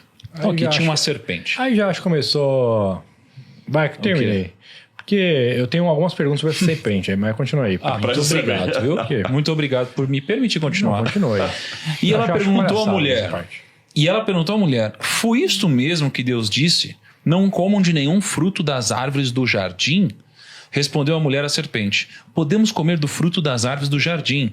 Mas Deus disse, não comam do fruto da árvore que está no meio do jardim, nem toquem nele, do contrário vocês morrerão. Disse a serpente à mulher, certamente não morrerão. Deus sabe que no dia em que dele comerem, seus olhos se abrirão e vocês, como Deus, serão conhecedores do bem e do mal. Quando a mulher viu que a árvore parecia agradável ao paladar, era atraente aos olhos e, além disso, desejável para dela se obter discernimento, tomou do seu fruto, comeu e deu a seu marido, que comeu também. Os olhos dos dois se abriram e perceberam que estavam nus. Então juntaram folhas de figueira para cobrir-se. Ouvindo o homem e sua mulher os passos do Senhor, Deus, que andava pelo jardim quando soprava a brisa do dia, esconderam-se da presença do Senhor Deus entre as árvores do jardim. Mas o Senhor Deus chamou o homem perguntando, onde está você? E ele respondeu, ouvi teus passos no jardim e fiquei com medo, porque estava nu, por isso me escondi. E Deus perguntou, quem lhe disse que você estava nu? Você comeu do fruto da árvore da qual lhe proibi comer? E aí disse o homem, foi a mulher que me deste por companheira, que me deu do fruto da árvore e eu comi. O Senhor Deus perguntou então à mulher, que foi que você fez? Respondeu a mulher, a serpente me enganou e eu comi. Então o Senhor Deus declarou à serpente: uma vez que você fez isso, maldita é você entre todos os rebanhos domésticos e entre todos os animais selvagens. Sobre o seu ventre você rastejará, e pó comerá todos os dias da sua vida. Porém, inimizade entre você e a mulher, entre a sua descendência e o descendente dela. Este lhe ferirá a cabeça e você lhe ferirá o calcanhar. À mulher ele declarou: multiplicarei grandemente o seu sofrimento na gravidez. Com sofrimento você dará à luz a filhos. Seu desejo será para o seu marido e ele a dominará. E ao homem declarou: visto que você deu ouvidos à sua mulher e comeu do fruto da árvore, da qual eu lhe ordenara que não comesse, maldita é a terra por sua causa. Com sofrimento você se alimentará dela todos os dias da sua vida. Ela lhe dará espinhos e ervas daninhas, e você terá que alimentar-se das plantas do campo. Com o suor do seu rosto você comerá o seu pão, até que volte à terra, visto que dela foi tirado, porque você é pó, e ao pó voltará. E aí, só terminando aqui o capítulo, Adão deu à sua mulher o nome de Eva, ou seja, não tinha dado até então. Adão deu à sua mulher o nome de Eva, pois ela seria a mãe de toda a humanidade. O Senhor Deus fez roupas de pele e com elas vestiu Adão e sua mulher. Então disse o Senhor Deus: agora o homem se tornou como um de nós, conhecendo o bem e o mal. Não se deve, pois, permitir que ele tome também do fruto da árvore da vida e o coma e viva para sempre. Por isso, o Senhor Deus o mandou embora do jardim do Éden, para cultivar o solo do qual fora tirado. Depois de expulsar o homem, colocou a leste do jardim do Éden querubins e uma espada flamejante que se movia, guardando o caminho para a árvore da vida. Ou seja, veio a serpente. A serpente convenceu a mulher a fazer algo que Deus pediu para não fazer, comeu fruto proibido. Aí Deus veio e botou na chincha. Falou: peraí, o que aconteceu? Né? Aí o cara comeu. Adão comeu. Já culpou a mulher. Já. Ainda bem que não foi o Adão que deu a fruta, se ele ia estar ouvindo até hoje. Ele ia estar ouvindo até hoje. 6.000 anos depois ele ia estar ouvindo. Tá vendo? Aquela vez que você comeu a fruta, não sei o quê, desgraçou a terra inteira. Deus veio cobrar Adão. Aí Adão, opa, não, foi a mulher que me convenceu. Aí a mulher, não, foi a cobra que me enganou. Ninguém é culpado. Aí veio Deus e falou: a cobra, você vai acontecer isso, a mulher agora vai ter que parir, vai sofrer, vai doer pra caramba e o homem vai te dominar. Pro homem você vai ter que trabalhar e suar. Aí depois disso, eles tiveram que ir trabalhar. Ele foi até bonzinho, deu roupa ainda. Falou assim: tó essa mala de roupa aqui e vai embora da minha casa. Eles eram inocentes, digamos assim. Então, assim, eles eram nus e não viam maldade. Assim que comeram, meu Deus, eu tô nu, etc e tal. Então, assim, muitas coisas mudaram, né? Mas dali eles cometeram esse erro, entre aspas, de ter comido o fruto. O negócio inteiro ruiu por causa de uma companhia ruim. Não, mas inteiro, assim, tava lindo, maravilhoso. Soprou, céu magnífico, então, animais. Aqui, cara. Tipo companhia assim, ruim, ruiu tudo daí pra frente. Mas quem acompanhou isso? A cobra? Mas eu vou te perguntar, se o Éden era perfeito. Eu ia falar que tava a cobra lá. Isso que eu ia falar. A cobra, porque ela falava. Ela tinha outro parceiro, porque não era parzinho? Cadê o outro? Quem era a cobra? Era o diabo que tava lá? Como assim, entendeu? Então vamos lá. Vamos por partes. A primeira coisa que nós entendemos é que a serpente foi um instrumento usado pelo diabo. Não necessariamente era o diabo. Não era o diabo, um instrumento usado por ele.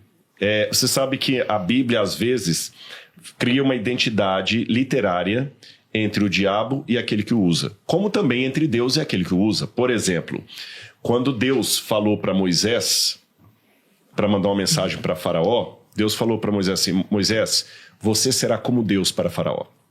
Não é que Deus estava divinizando Moisés, não. É porque você vai falar em meu nome. Tanto é que a palavra profeta, em grego profemi, significa aquele que fala no lugar de.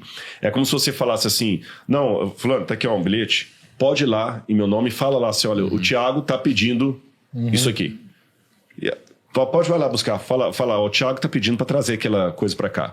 Quando a pessoa chega lá em seu nome e com seu bilhete, é como se você tivesse ido lá. Sim. Mesmo que ninguém vai barrar, ele vai chegar e tudo mais. Então, quando Deus usa alguém, é como se fosse o próprio Deus falando. Quando o diabo também usa, é o próprio diabo falando. Tanto é que, na Bíblia, o rei de Tiro era usado por Satanás. E quando você lê a história da queda de Lúcifer no céu, mistura com a vida do próprio rei de Tiro. No Apocalipse, capítulo 12, vai falar: e foi expulso o dragão, a antiga serpente, que se chama Diabo e Satanás. Então ele estava ali usando a serpente. A serpente era apenas um animal. Existem alguns biólogos... Mas ainda assim ela foi... Usada. Achei que era um lugar seguro. Não, é que Deus dá uma punição para a serpente, mesmo o diabo tendo usado ela. Eu vou chegar na questão da punição agora, que parece injusta. Poxa, o que a serpente tem a ver com isso? A terra e tudo mais. Vou chegar na questão da punição. Alguns biólogos acreditam que as serpentes no passado poderiam ser aladas. Você entendeu? Que talvez elas fossem aladas e tudo mais. E temos registros antigos sumerianos, mesopotâmicos, que a serpente era um animal alado e quadrúpede. Então parece que mesmo fora da Bíblia há uma ideia na descrição da humanidade da serpente que ela foi um animal que outrora voava e andava. Isso já explica que ela, a partir de hoje você vai rastejar sobre o pó da terra e tudo mais. Eu imagino que deveria ser um animal lindo, maravilhoso. E Satanás deve ter pego esse animal ali e começou a falar com Eva através do animal, como se o animal fosse um meio entre ele e Eva. Aí a primeira coisa que me chama a atenção é o seguinte: quando no capítulo 2, versículo 25, eu estou sem lente aqui, versículo 25, fala assim: ora, o homem e a sua mulher estavam nus e não se envergonhavam.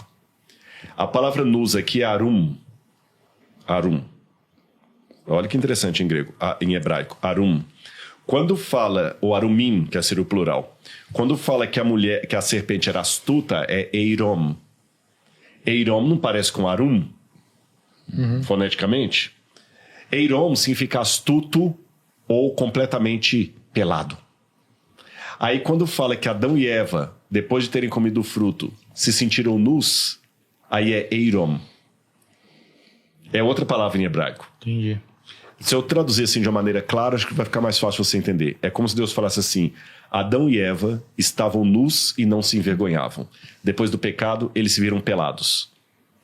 Nu e pelado parece que tem uma diferença. Você fala assim, o nu artístico, você imagina uma coisa. Pelado, você imagina outra coisa. Pelado traz uma ideia de vergonha. Ele ficou pelado. Você não fala assim, ele ficou nu em praça pública.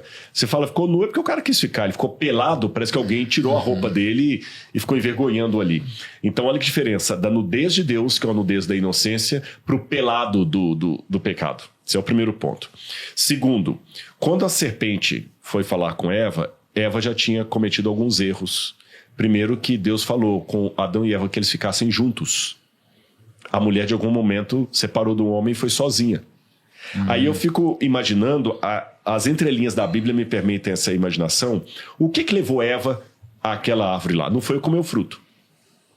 Não foi comer o fruto. Porque ela não chegou lá de Jericó e já pegou o fruto e comeu. Ela ficou ali parada a ponto de abrir o diálogo com a serpente. Então a primeira coisa que a gente tem que tomar cuidado com as coisas erradas é fuja do terreno da tentação. Não, e aí você tem o sentido do casal andar junto, né? O casal junto, um dá força ao outro. Sim. Tava lá. Porque cada um tem a sua área de cada um tem a sua área e um apoia o outro. Tá, é bíblico isso. Ela foi sozinha. Olha que ela não foi com a intenção de comer a fruta. Senão ela já tinha chegado lá calada e pegado ela. Ela ficou ali demorando, tanto é que a serpente apareceu e começou a dialogar com ela. Eu imagino que no primeiro momento ela deve ter achado estranho aquela serpente falar. Serpente não fala. Mas aquela falava. Aí a serpente faz uma pergunta para ela de maneira trocada. Não é assim que disse Deus: de nenhuma árvore do jardim vocês podem comer? Não foi isso que Deus disse. Olha o problema da falácia. A falácia é uma mentira que parece ser verdade. Pega uma coisa que você falou e muda só o tom. Sabe aquela história do Boccaccio que ele escreveu na parede assim: matar o rei não é pecado.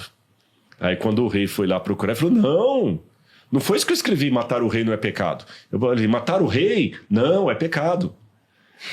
Então quer dizer, o tom que você coloca, uma vírgula que você tira, e hoje na era dos recortes, dos shorts, que as pessoas ficam pegando cortes e às vezes de maneira... Não falando no corte que a gente faz aqui e coloca, não. Tô falando aquele hater, que às vezes pega um corte de 2 horas, ele pega você falando uma coisa, olha que bobagem que o Lucão falou, olha que bobagem foi dita aqui, olha como é que um cara para falar isso aqui, olha, às vezes tá falando lá de uma coisa... Fala assim, olha, dos vários investimentos que tem, aquilo que eu não recomendo dos 4, eu não recomendo hoje fazer esse investimento aqui. Você está falando de 4. Aí ele pega só aquela palavra assim, o Tiago Negro é contra esse investimento. Então o diabo distorceu. Aí a Eva caiu na lábia dele para tentar ainda dar resposta. Uma outra coisa que eu aprendo, não vai dar pérola aos porcos, não vai, como disse Jesus, né? Não vai ficar conversando com o hater. O hater não está ali com uma dúvida honesta. Ele está para polemizar. Então, você vai falar assim com ele, aqui tem 2 garrafas azuis. Ele fala assim, mentira, ele falou que tem 2 garrafas azuis. Aí você vai se dar o trabalho e fala assim, não tem 2, aqui é 1, 2. Você está contando errado, quer dizer, ele vai ter sempre uma coisa. Aí Eva ainda, na ânsia de querer defender Deus, falou assim, não, Deus falou que a gente pode comer das árvores, só essa aqui que já não pode comer e tocar. Você percebeu na leitura? Deus não falou nada que não podia tocar do fruto. Quem acrescentou esse tocar foi Eva. Eva cometeu um outro erro que nós também temos que tomar cuidado hoje. Ela colocou palavras na boca de Deus. Fica com a Bíblia. Para quem é cristão, né? Ir além da Bíblia que é o perigoso. Você pode até ser 90% bíblico ou até 100% bíblico. Mas acrescentar uns 10% ali que não são, aí é complicado. Ela foi quase 100% bíblica. Ela falou, Deus falou isso. E falou para não tocar. É mesmo? Eu estou tocando e não está acontecendo nada. Aí Eva viu que a árvore era agradável aos olhos. E olha qual foi justamente a tentação da serpente. Porque Deus sabe que no dia em que dele comerem, vocês serão iguais a Deus. Lembra que eu falei, quando até dei o exemplo do museu, que Deus, às vezes não, a maioria das vezes, ele dá mais do que a gente pede? O diabo vai na contramão disso. O diabo oferece para você o que você já tem. Pior, ele não só oferece o que você já tem, mas ele convence você a trocar o que você tem para algo que ele vai lhe dar de categoria inferior. O diabo chega para você e fala o seguinte, eu vou te dar um carro, só que você já tem um carro. Aí ele tira o carro que você tem e te dá um fusquinha, fundindo o motor. Eva já tinha sido criada à imagem e semelhança de Deus. Ela já tinha a semelhança do Criador nela. Ela e Adão já haviam sido criados para dominar a terra e dominar os animais e serem os representantes de Deus nesse mundo. Quer coisa melhor do que isso? Esse exemplo que você usou, às vezes, é até uma falsa ilusão de melhora das pessoas.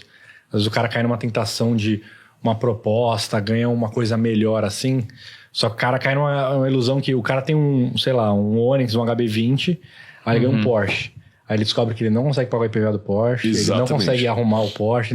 É uma falsa ilusão de memória que ele você fica a pé. Isso tem tudo a ver com traição, tem tudo a ver com mudança de emprego, né? Você tá feliz, você tá bem, cara. Aí você fica... A pessoa te convence que você não tá bem. Muitas propagandas hoje, elas querem te convencer a cortar os pulsos porque você não tem aquela geladeira... Ultra, mega, power, diamante, blaster, né? Diamante, você tá entendendo? Que a outra é de outra cor. Você já tem uma geladeira em casa, tá muito bom. Pra quê? No mundo das finanças, muita gente dá com os burros na água por causa disso. Ele às vezes entrega tudo pra ter algo que ele já tem. Ela tinha sido criada à imagem e semelhança de Deus, gente. Ela tinha um domínio. Deus tinha atributos comunicáveis que ele passou pra ela. Como é que o diabo agora vai falar, vocês vão ser iguais a Deus? Ela pegou do fruto e comeu. Agora é interessante que Tiago fala na Bíblia que Eva foi enganada, Adão não. Isso é uma coisa interessante. Adão não foi enganado. Quando eu li isso no Novo Testamento, eu falei assim, peraí, mas... No Novo Testamento? Quer ver? Eu vou pegar aqui a passagem, vou ler para vocês. Porque ele aqui. Confiou na Eva, né? Ela foi enganada. Não, o ponto aqui não é que confiou, é que, cara, ele era o marido dela. E aí ela fez isso e ele... Uma só carne. Cara, foi junto, entendeu? Sabe, tipo assim, às vezes sua esposa faz um negócio que você não concorda, mas você fala, caraca... Já fez, né? Cara, vou apoiar minha esposa, sabe? Mesmo às vezes você não concordando. Na verdade é Timóteo, perdão. 1 Timóteo capítulo 2, versículos 13 e 14. 1 Timóteo capítulo 2, versículos 13 e 14. 2, 13 e 14. Vamos ver aqui. Então, só corrigindo, não é Tiago, é Paulo em Timóteo. Ele fala o seguinte, olha...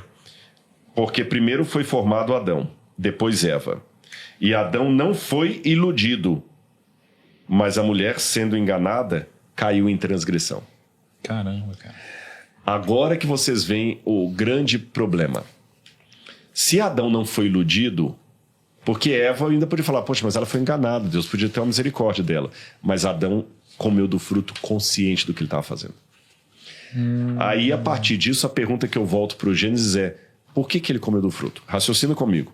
Quando ela comeu do fruto proibido, automaticamente ela deve ter sentido a sensação de nudez, de pelada, que eu falei, de vazio, de ausência de Deus, de angústia, tudo aquilo que ela nunca nem imaginava o que era, ela começou a sentir como fruto da transgressão. E Adão não. Adão percebeu. Será que ele comeu por amor?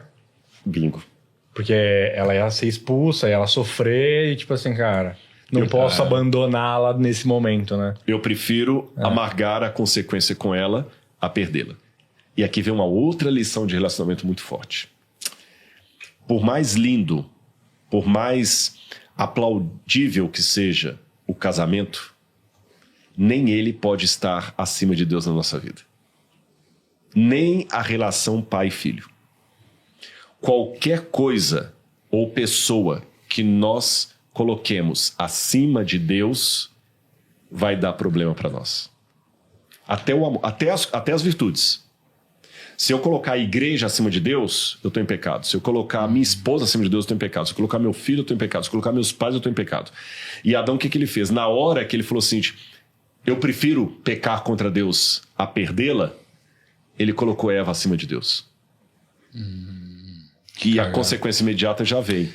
Que logo depois de ter feito isso, e aí é um outro problema, quando você coloca coisas acima de Deus, as suas decisões se tornam efêmeras. Elas não se sustentam. Tanto é que depois de ter feito isso, a primeira coisa que ele fez foi acusá-la. Ele não assumiu perante Deus, Senhor, eu comi do fruto que eu não queria perder minha mulher.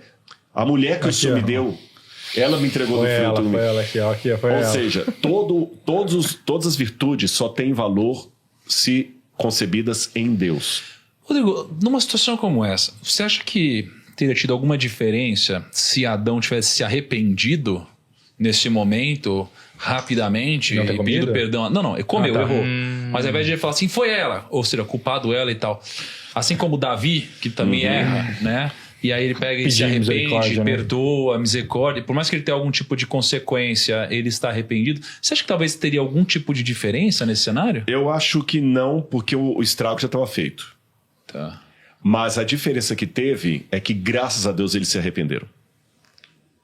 Porque se eles não tivessem se arrependido, essa conversa não estaria acontecendo hoje. A prova que Adão e Eva se arrependeram é que nós estamos aqui como descendentes de Adão e Eva. Mas por que isso é um indício? Porque se eles não tivessem arrependidos e tivessem, não comemos mesmo, não queremos saber mais nada, Deus ia fulminar os dois e acabar o planeta Terra. Tem um pouco disso também. Mas assim, eles tomaram a punição deles. Tomaram a punição deles, mas não foi... E eles procriaram o fruto do prazer, muitas vezes. Porque então eles não tomaram a punição. Se a gente não tivesse prazer em procriar, aí beleza, poderia dizer que foi por amor a nós. Mas às vezes o prazer veio e eles fizeram filho pra caramba. Com certeza, mas vamos fazer uma pergunta então. Qual que era a punição deles? Ela ia sofrer pra ter filho e ia ter que trabalhar. Não. Trabalhar e sofrer. Isso aí foi a consequência. Expulsar ele. Isso, a consequência. A consequência. A punição não seria essa. A gente confunde consequência com punição. A punição seria o que Deus falou. O que Deus falou? No dia em que dele comerdes, certamente morrerás. Então, mas aí que entra o ponto. Mas aí que entra o ponto. Sobre quando a gente lê a Bíblia, o conceito de vida e morte muitas vezes não é tão literal assim. Muitas vezes o conceito de morte é a vida aqui na Terra, né? E muitas vezes o conceito de vida, na verdade, é a morte física e a vida na eternidade. Então, na minha leitura, quando eu digo e morrerão, para mim eles morreram mesmo. Onde eles passam a viver uma vida agora com a presença do pecado, né? E com esse tipo de coisa. E para mim, antes eles tinham a vida que seria a vida eterna, era a presença de Deus. Era quase que o que a gente está buscando encontrar depois daqui, sabe? Quando a gente pega e fala do pão, da vida, Jesus, o depois, etc., é um pouco invertido esse conceito, não é? O que a gente tem que ter medo aqui é o que a Bíblia chama de a segunda morte. Eu vou ler uma passagem para você. Apocalipse capítulo 20, versículo 13, versículo 14. Então a morte e o inferno foram lançados no lago de fogo e enxofre. Essa morte e o inferno que foram lançados no lago de fogo e enxofre é a sepultura e a morte que todos nós vamos um dia passar por ela. Isso é a consequência do pecado de Adão. A morte e o inferno. Sepultura e a morte. Deus está mostrando no Apocalipse que ele vai jogar tudo isso no caldeirão do inferno, ou seja, do lago de fogo. Vai desaparecer a morte. Tanto é que no capítulo seguinte Deus fala: já não haverá mais morte, nem luto, nem pranto, nem dor. Mas olha a continuação do verso que diz: esta é a segunda morte, o lago de fogo. E se alguém não foi escrito no livro da vida, esse será lançado no lago de fogo. Quando Adão e Eva foram advertidos por Deus a não comer do fruto proibido, Deus os estava advertindo a não incorrerem na segunda morte, que é a separação eterna de Deus, que é o lago de fogo de enxofre. Então vamos separar. A morte pela qual nós vamos passar hoje, ela não é o castigo de Deus a Adão. A mulher hoje que quase morreu dando a luz lá, arrebentou tudo por dentro, sentiu um monte de dor, essa não é o castigo de Deus, é a consequência do erro. O castigo de Deus é que eles deveriam enfrentar a morte eterna. Sem volta. Sem paraíso para esses dois. Sem paraíso, sem reabilitação. Aí, a partir do momento que eles comeram do fruto, eles estavam fadados a essa morte eterna. Daí que eu falei que se não houvesse arrependimento, a história não continuaria. Ia parar ali. Não haveria por que Deus permitir a procriação. Mas aí onde a gente começa a entrar num ponto profundo, que eu falei brincando lá no começo sobre a reflexão, que se falasse, se teria sido assim, Deus não teria feito de tal jeito, etc. Mas se Deus é Deus, aí entra um pouco em... Cara, se Deus é Deus... o Messias, por exemplo, será que o Messias já estava nos planos nesse momento da história? Sim, aí tá. E se ele não estava nos planos, então quer dizer que Deus não sabe de todas as coisas, porque Deus sabe de todas as coisas, todos os caminhos, mas ao mesmo tempo Deus colocou uma árvore ali no meio, né? E ele sabendo de tudo, saberia o que aconteceria. Então, como que a história poderia ter tido um desfecho diferente? Excelente pergunta essa. Foi a pergunta mais profunda do nosso bate-papo que tem agora. Eu espero conseguir respondê-la com o tempo. Só me dê o feedback se foi ao ponto a resposta. A mente de Deus é inimaginável. Como pode ser um Deus que ele não é surpreendido por nada? Ele sabe tudo, ele sabe o fim desde o princípio. Essa é a mente de Deus. Tá. Deus não tem melhorias. Deus não aprende. Deus nem raciocina. Deus sabe. Raciocinar é chegar a uma conclusão. Deus não chega a conclusão, ele sabe. Tudo bem até aí? É esse Deus que você pergunta. Ele sabe todas as coisas? Como é que ele coloca coisas que ele sabe que vai acontecer? Deus sabe até as infinitas possibilidades do que seria se não fosse. Eu estava brincando com a Laura esses dias lá, imaginando assim, se a gente não tivesse se conhecido, onde é que você estaria hoje fazendo o quê? Onde é que eu estaria fazendo o quê? Se eu não tivesse conhecido você aquela vez, como é que seria? Uma série de coisas, não é? Deus sabe tudo, até as possibilidades infinitas. Agora vamos lá. Como que um Deus com essa mente que eu descrevi palidamente aqui pode se relacionar com uma criatura que é o extremo oposto disso? Nós não sabemos todas as coisas, nós temos que melhorar, nós podemos aprender e tudo mais. Tem dois caminhos.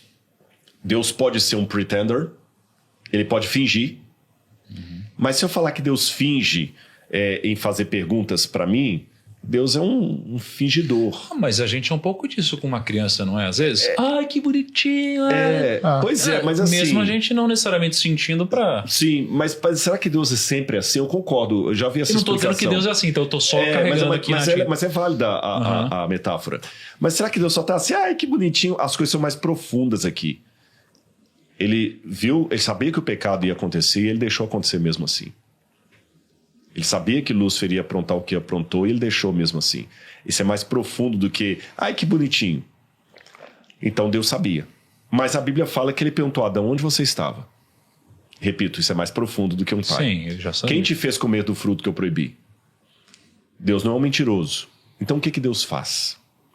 Deus, para entrar em relação com as suas criaturas, ele abre mão, literalmente, de poderes dele. É o que Paulo chamou de esvaziamento de Deus, kenosis. Paulo falou o seguinte: tenham em vocês o mesmo sentimento que houve em Cristo Jesus, Filipenses, está no livro de Filipenses.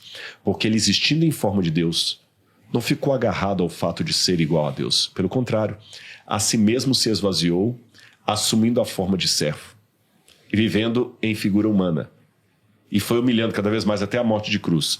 Então, Cristo pega a onisciência dele e faz o seguinte: eu acho que eu dei esse exemplo aqui no passado, mas vou pedir licença à nossa audiência para dá-lo de novo. Vamos supor que... eu estou com o Caio aqui que está me acompanhando. Vamos supor que o Caio... Eu esqueci o nome, tem uma doença disso, eu não esqueci o nome dela. Se alguém procurar no Google aí, pessoas que não andam em automóveis. Tem uma doença que a pessoa não anda. Ela entra no automóvel, ela começa a passar mal, ela sua frio, ela fica mal, ela desmaia, uma fobia tremenda. Vamos supor que o Caio seja cometido por essa doença, ele não entra.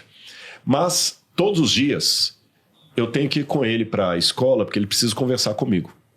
E eu tenho um Porsche 0 km. Aí você me vê lá no NASP subindo com o Caio andando a pé. Você pergunta assim: Rodrigo, cadê aquele Porsche, cara, que você foi com ele lá no Primo? Eu falo assim: tá na garagem. Cara, mas você tá andando nesse sol quente aqui com o Porsche na garagem? Estou. Por quê? Porque o Caio não entra dentro de carro e ele precisa muito de ter essa conversa comigo. O único jeito que eu tinha de andar com ele e conversar com ele é se eu vier a pé. Ah, mas isso não é justo.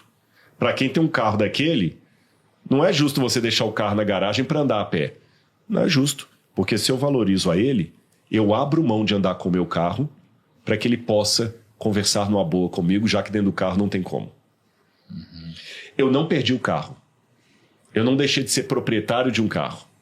Mas eu também não estou fingindo que estou andando. Eu estou de fato andando a pé, mesmo sendo dono de um Porsche. Então Deus, para se relacionar com as suas criaturas, o que ele faz com a onisciência? Para que o relacionamento seja sincero, que não seja apenas um pretender.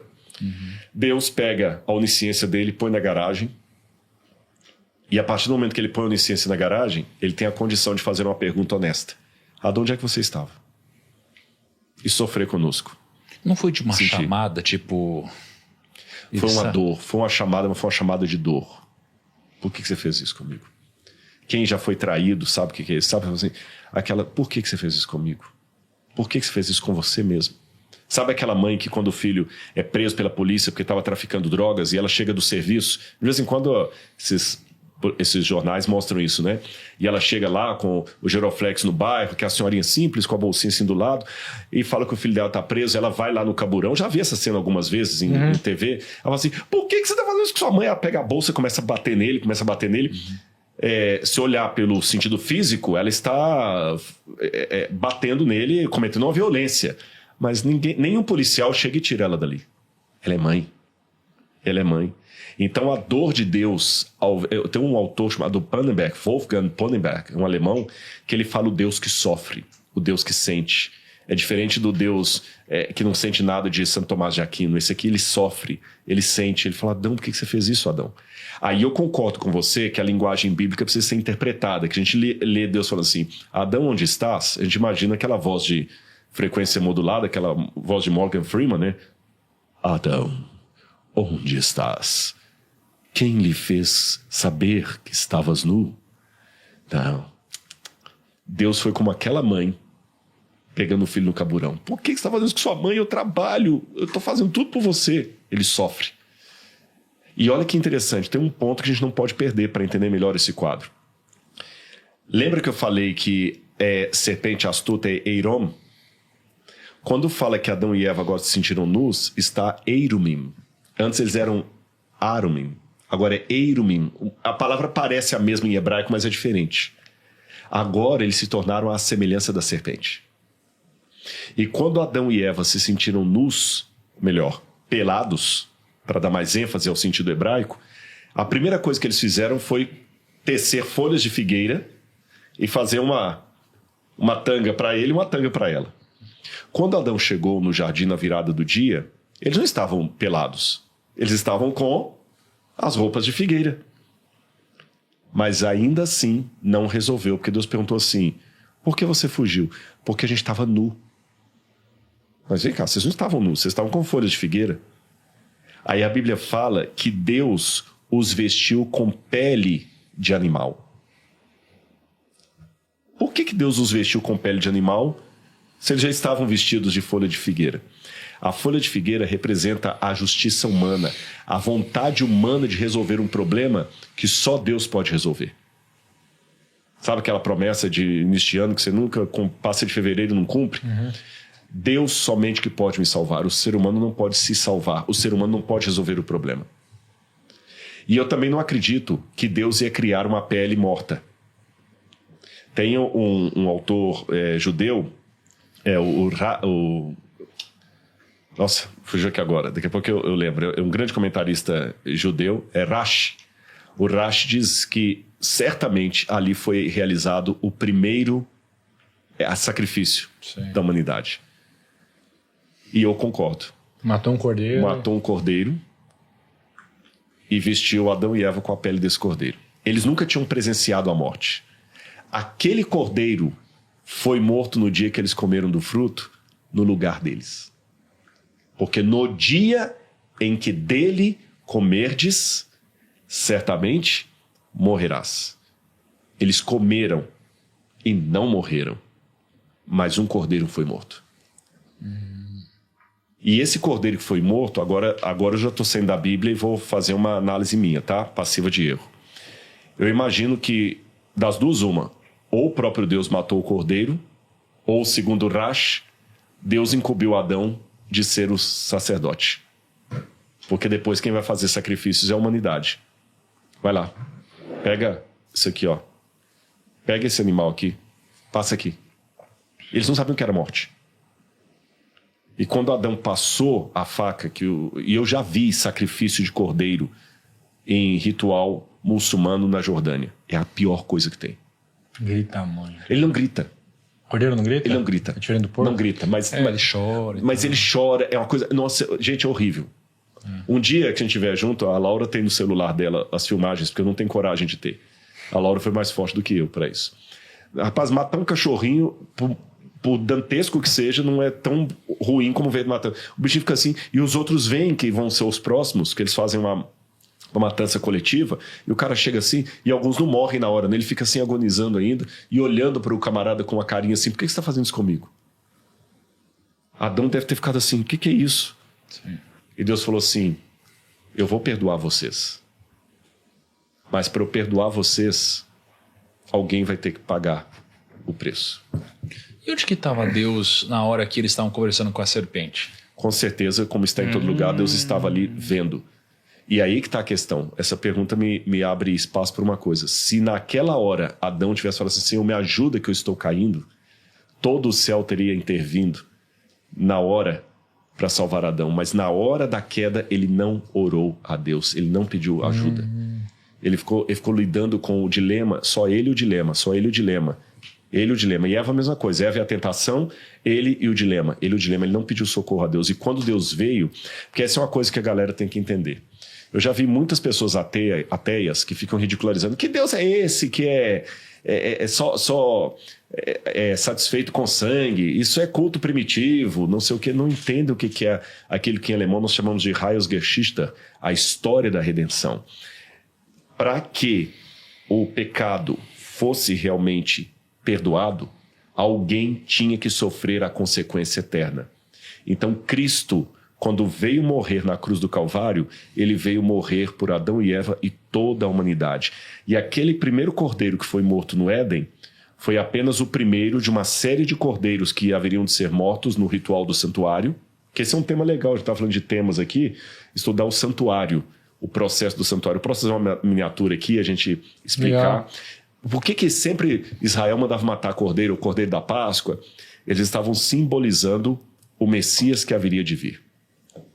E quando Jesus vem, que João Batista está batizando as pessoas no Rio Jordão, e ele vê Jesus passando, João Batista fala o seguinte: eis o Cordeiro de Deus que tira o pecado do mundo. Que é até uma parte da missa para os que são católicos e que está no Evangelho de João. Ele é o Cordeiro de Deus. E quando ele morre na cruz do Calvário, que ele fala, está consumado. Ou seja, agora eu cumpri. E aí é interessante que o véu do santuário rasga de alto a baixo. Que eu interpreto o seguinte, os judeus, quando alguém morre na família, ele rasga a veste. É como se o próprio Deus estivesse mostrando a angústia dele. E mesmo que os judeus não reconheçam Jesus como Messias, olha que ironia da história. Deus permitiu que o templo de Jerusalém fosse destruído pelos romanos e nunca mais reedificado, de modo que os judeus hoje não oferecem mais sacrifício de cordeiro.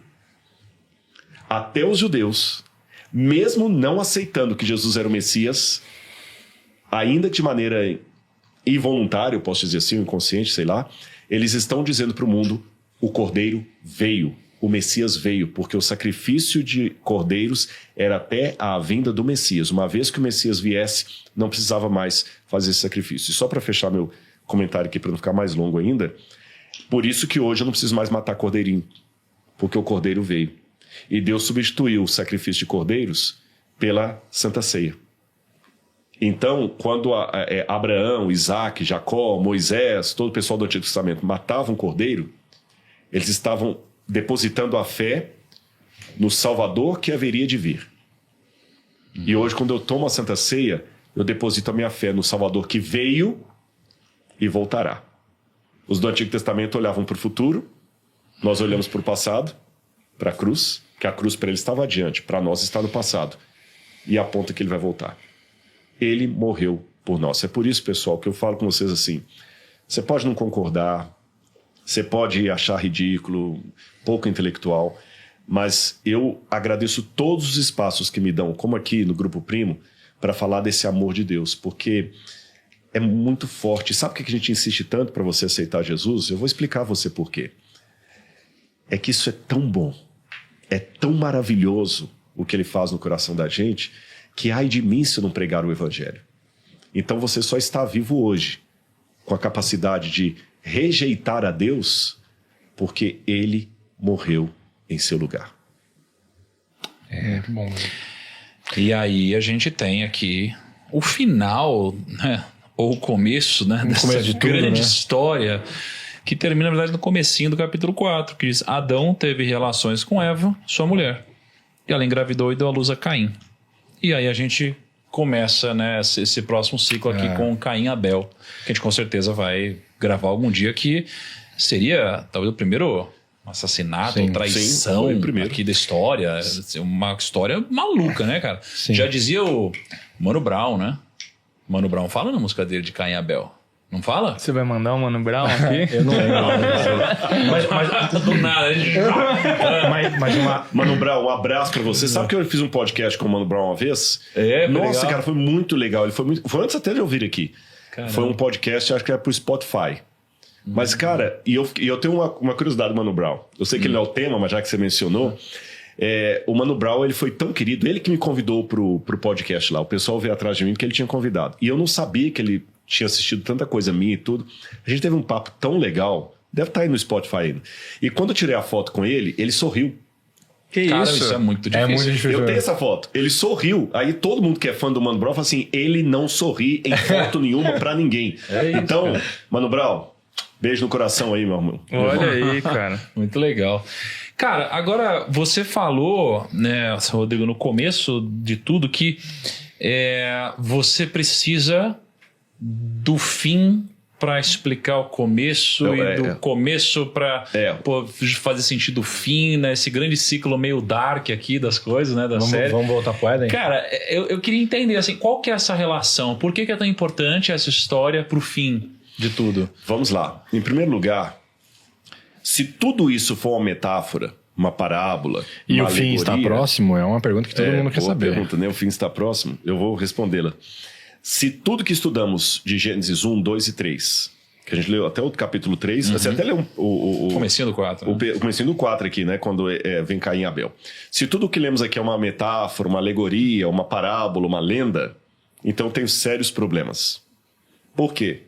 Em primeiro lugar, não houve o pecado original. O pecado de Adão e Eva. Se não houve o pecado de Adão e Eva, então não há o que redimir. Se não há dívida, não há devedor. Se não há dívida e não há devedor, então não há pecado. Então pecado é uma construção social. Se pecado é uma construção social, não existe nenhuma dívida com Deus que precisa ser paga, então as coisas que estão na terra foram desejadas pelo Criador, caso ele exista. Então a morte não é algo fora dos planos de Deus. Ela faz parte da criação, a morte, o envelhecimento, o choro.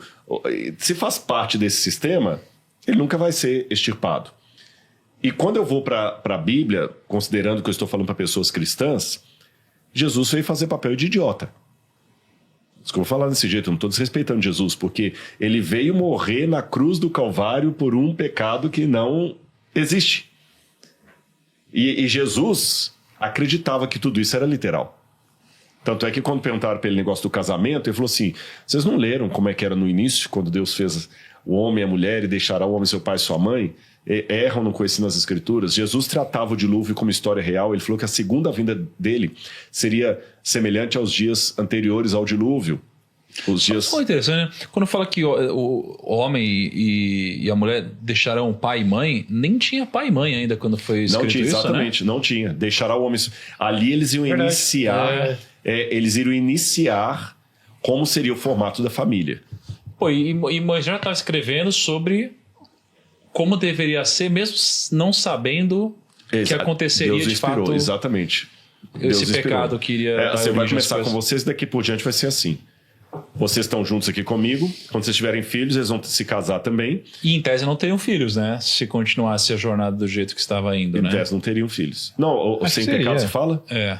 Não, sim, teriam filhos, porque não? Éden, sim, filhos? Porque a ordem de Deus crescer, multiplicar e encher a terra é uma ordem anterior ao pecado. Então faz sentido, é verdade. A ordem anterior ao pecado, não é depois do pecado. Entendi. O ponto é que a gravidez teria dores. Exatamente, que não haveria antes isso. Não haveria. Agora, um ponto importante aí é deixará o homem seu pai e sua mãe. Essa parte, deixa eu abrir um parênteses nisso aqui, depois eu entro na questão do fim. Isso é tão forte para hoje, porque o que a gente está menos tendo hoje? Jovens que assumem responsabilidade no lar. Hoje nós estamos vendo uma galera aí que o cara tá com 38, 40 anos. Alguns até tem uma namorada ali e tudo mais, mas o pai ainda tem que mandar dinheiro porque ele não consegue fechar as contas da casa. Ele não consegue. E o que mais curioso, ainda é arrogante para falar que os pais não sabiam de nada. Verdade. Uma vez eu estava conversando com um rapaz que ele estava detonando com as coisas que o pai dele... Não, papai não sabia administrar, papai não fez isso, papai não fez isso. E ele estava cuidando de algo que ele recebeu de herança. Aí a questão é, com a sua idade, o que seu pai já tinha? Com a minha idade, meu pai já tinha já tinha meus irmãos, já tinha casa, já tinha loja, E você, com a sua idade, fora a herança, o que você tem? Nada. E quer ensinar quem construiu, sabe? Então, deixará o homem seu pai e sua mãe. A gente tem que crescer, sair da casca, cortar o cordão umbilical. E as pessoas não querem fazer isso. Mas, voltando àquele ciclo que eu falei, Jesus considerou tudo isso tão real, a história de Adão e Eva, que ele aceitou morrer na cruz do Calvário e entregar o sangue dele, porque ele sabia que ele era o cordeiro que Deus deveria sacrificar para salvar a humanidade. Alguém pode falar, mas que Deus mais ridículo. Era só perdoar. É porque a gente vive hoje numa época que as pessoas não querem assumir responsabilidade e elas não querem ter consequências. Numa época em que as pessoas não querem assumir responsabilidade, não querem ter consequência, realmente parece ridículo Deus ter que matar Jesus na cruz do Calvário, né, porque o Pai o feriu ali na cruz, só para que a humanidade seja salva. Na mentalidade de hoje, era mais fácil Deus falar o seguinte: galera, tá bom, olha, tá perdoada, não faz de novo não, tá bom, eu também errei que eu não devia ter colocado a árvore no meio, vou tirar a árvore, beleza? Não faz de novo não, hein? Não, não é por aí. Com Deus a coisa é diferente. Os atos têm consequências. Ainda que vivamos numa época em que as pessoas não queiram isso, isso acontece. No mundo real, gente, o mundo real, os atos têm consequências. Antes de a gente finalizar aqui, Rodrigo, eu tenho um presente aqui pra você, cara. Poxa. O meu novo livro que lancei essa semana. Olha, depois eu quero a assinatura aqui. É O Homem que Comprou o Tempo, cara. É uma história super interessante. que visa trazer conhecimentos muito profundos e princípios sobre dinheiro, prosperidade, escala, investimentos, negócios. E a gente passa nessa história por alguns personagens bíblicos que aparecem. Então, o protagonista ele aparece, por exemplo, na prisão junto com José do Egito. Ele acaba enxergando Abraão no meio da viagem dele, e muitos outros ele vai transformando, né, algumas partes do caminho através dos conhecimentos que ele tem sobre negócios e dinheiro. E isso vai conectando ele com a filha de alguma forma. Então é um livro muito interessante e, poxa, acho que até hoje com certeza é o mais próximo de uma obra-prima que eu já fiz junto com o meu time. Espero que você goste aí. Eu tô olhando uma coisa que eu gosto de aforismos e resumos assim, né? É, muito bom, cara. Fora que ficou lindo, né? Assim, ficou bem bonito. Olha aqui, ó. Abri acidentalmente aqui, né? Aí tem uma aqui. Haveria um retorno para ambos ou estariam destinados a vagar pela história eternamente em busca de uma saída que talvez não existisse? Acho que isso aqui até seria uma pergunta retórica sobre a história de Adão e Eva, né? Quando eles caíram, eu sei que não imagino que aqui você está falando disso, mas eu digo assim, eu estou fazendo uma analogia, né? Haveria retorno para ambos ou estariam destinados a vagar pela história eternamente em busca de uma saída que talvez não existisse? Cara, essa parte é muito boa. Finalmente teve um retorno. Obrigado, vou ler com carinho. Depois assina para mim. Inclusive, se você quiser ler o meu livro novo, O Homem Comprou Tempo, ele está disponível na Amazon. Você pode ir lá, inclusive tem o cupom Thiago20. Ah, isso mesmo. Thiago com H, Thiago20, e você tem 20% de desconto nesse livro. E você que já tem o livro, não esquece de ir lá na Amazon e dar 5 estrelas, dar um review pro nosso livro. Posta nos stories e marca Primocast, a gente reposta. Exatamente. Antes de fechar, tem uma coisa para falar para os casais. Tinha uma coisa que eu esqueci de comentar aqui de Adão e Eva, que é muito bonito. Posso? Pode. 1 minuto. Olha que interessante. Dar nome a alguém é ter autoridade sobre ele. Deus deu nome a Adão. Adam, em hebraico, significa humanidade. Homem, humanidade. Ben Adam é filho do homem. Então, Adão, humanidade, homem, que vem de Adamá, que significa terra. Terra vermelha. Então, Adão foi feito da terra. Beleza. Quando Eva foi criada, Adão não deu nome para Eva. Ele deu nome aos animais, mas para Eva ele não deu nome. Significando que estavam em pé de igualdade. Quando caíram em pecado, aí que ele deu um nome para Eva, que ele passou assim, e Adão pôs em sua mulher o nome de Eva, porque ela foi a mãe dos seres viventes. Quando ele deu o nome para Eva? Depois que Deus prometeu que haveria um Salvador. Porque apesar de todos os problemas que haveriam de ocorrer, a terra ia produzir cardos e abrolhos, a mulher ia ter dores para dar à luz, o homem no suor do corpo, do rosto ia comer o pão, mas Deus falou, eu colocarei inimizade entre a descendência da serpente e o descendente da mulher. Esse descendente da mulher, que é o Messias, vai esmagar a cabeça da serpente. Mas a serpente vai ali morder o calcanhar. Quando Adão ouviu aquilo, que Adão virou para a mulher e falou, você vai se chamar Eva. Sabe o que significa Eva? Ava significa aquela que segura a vida. Aquela que traz a vida. Ava ou Eva, Ava em hebraico, Ava ou Eva, aquela que segura a vida. Então olha que interessante, Eva foi a primeira a comer do fruto. Mas Deus foi tão misericordioso que o Salvador viria do ventre dela. Por isso que Adão olhou para ela e falou assim, você é aquela que carrega a vida. A nossa esperança, a frase que eu li aqui, nossa esperança vai vir do ventre de uma mulher. Tanto que quando Caim nasce, no hebraico está assim, adquirir um filho, o Senhor, que alguns falam assim, um filho com a ajuda do Senhor, não tem no hebraico a palavra com a ajuda dele. Adquirir um filho, um varão, o Senhor. Então essa expressão dela é entendida por muitos comentaristas como sendo, ela tinha esperança que Caim, o primeiro filho, podia ser o Salvador. Não foi de fato, ela estava equivocada. Mas ela é aquela que segura a vida, ou seja, mesmo nas piores circunstâncias, nós ainda encontramos um elemento de esperança vindo da parte de Deus. Muito bom.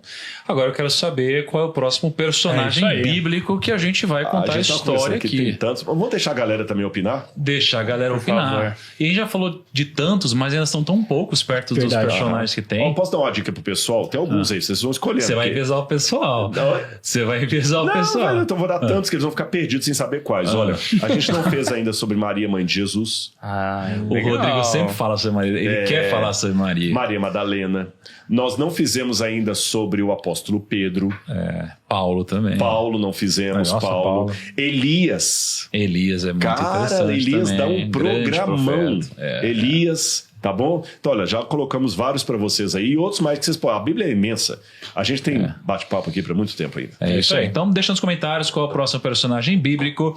E não esqueça, se você quer estudar na pós-graduação em Arqueologia, História e Interpretação da Bíblia com Rodrigo Silva, o link está aqui na descrição. Grande abraço, até o próximo episódio e tchau.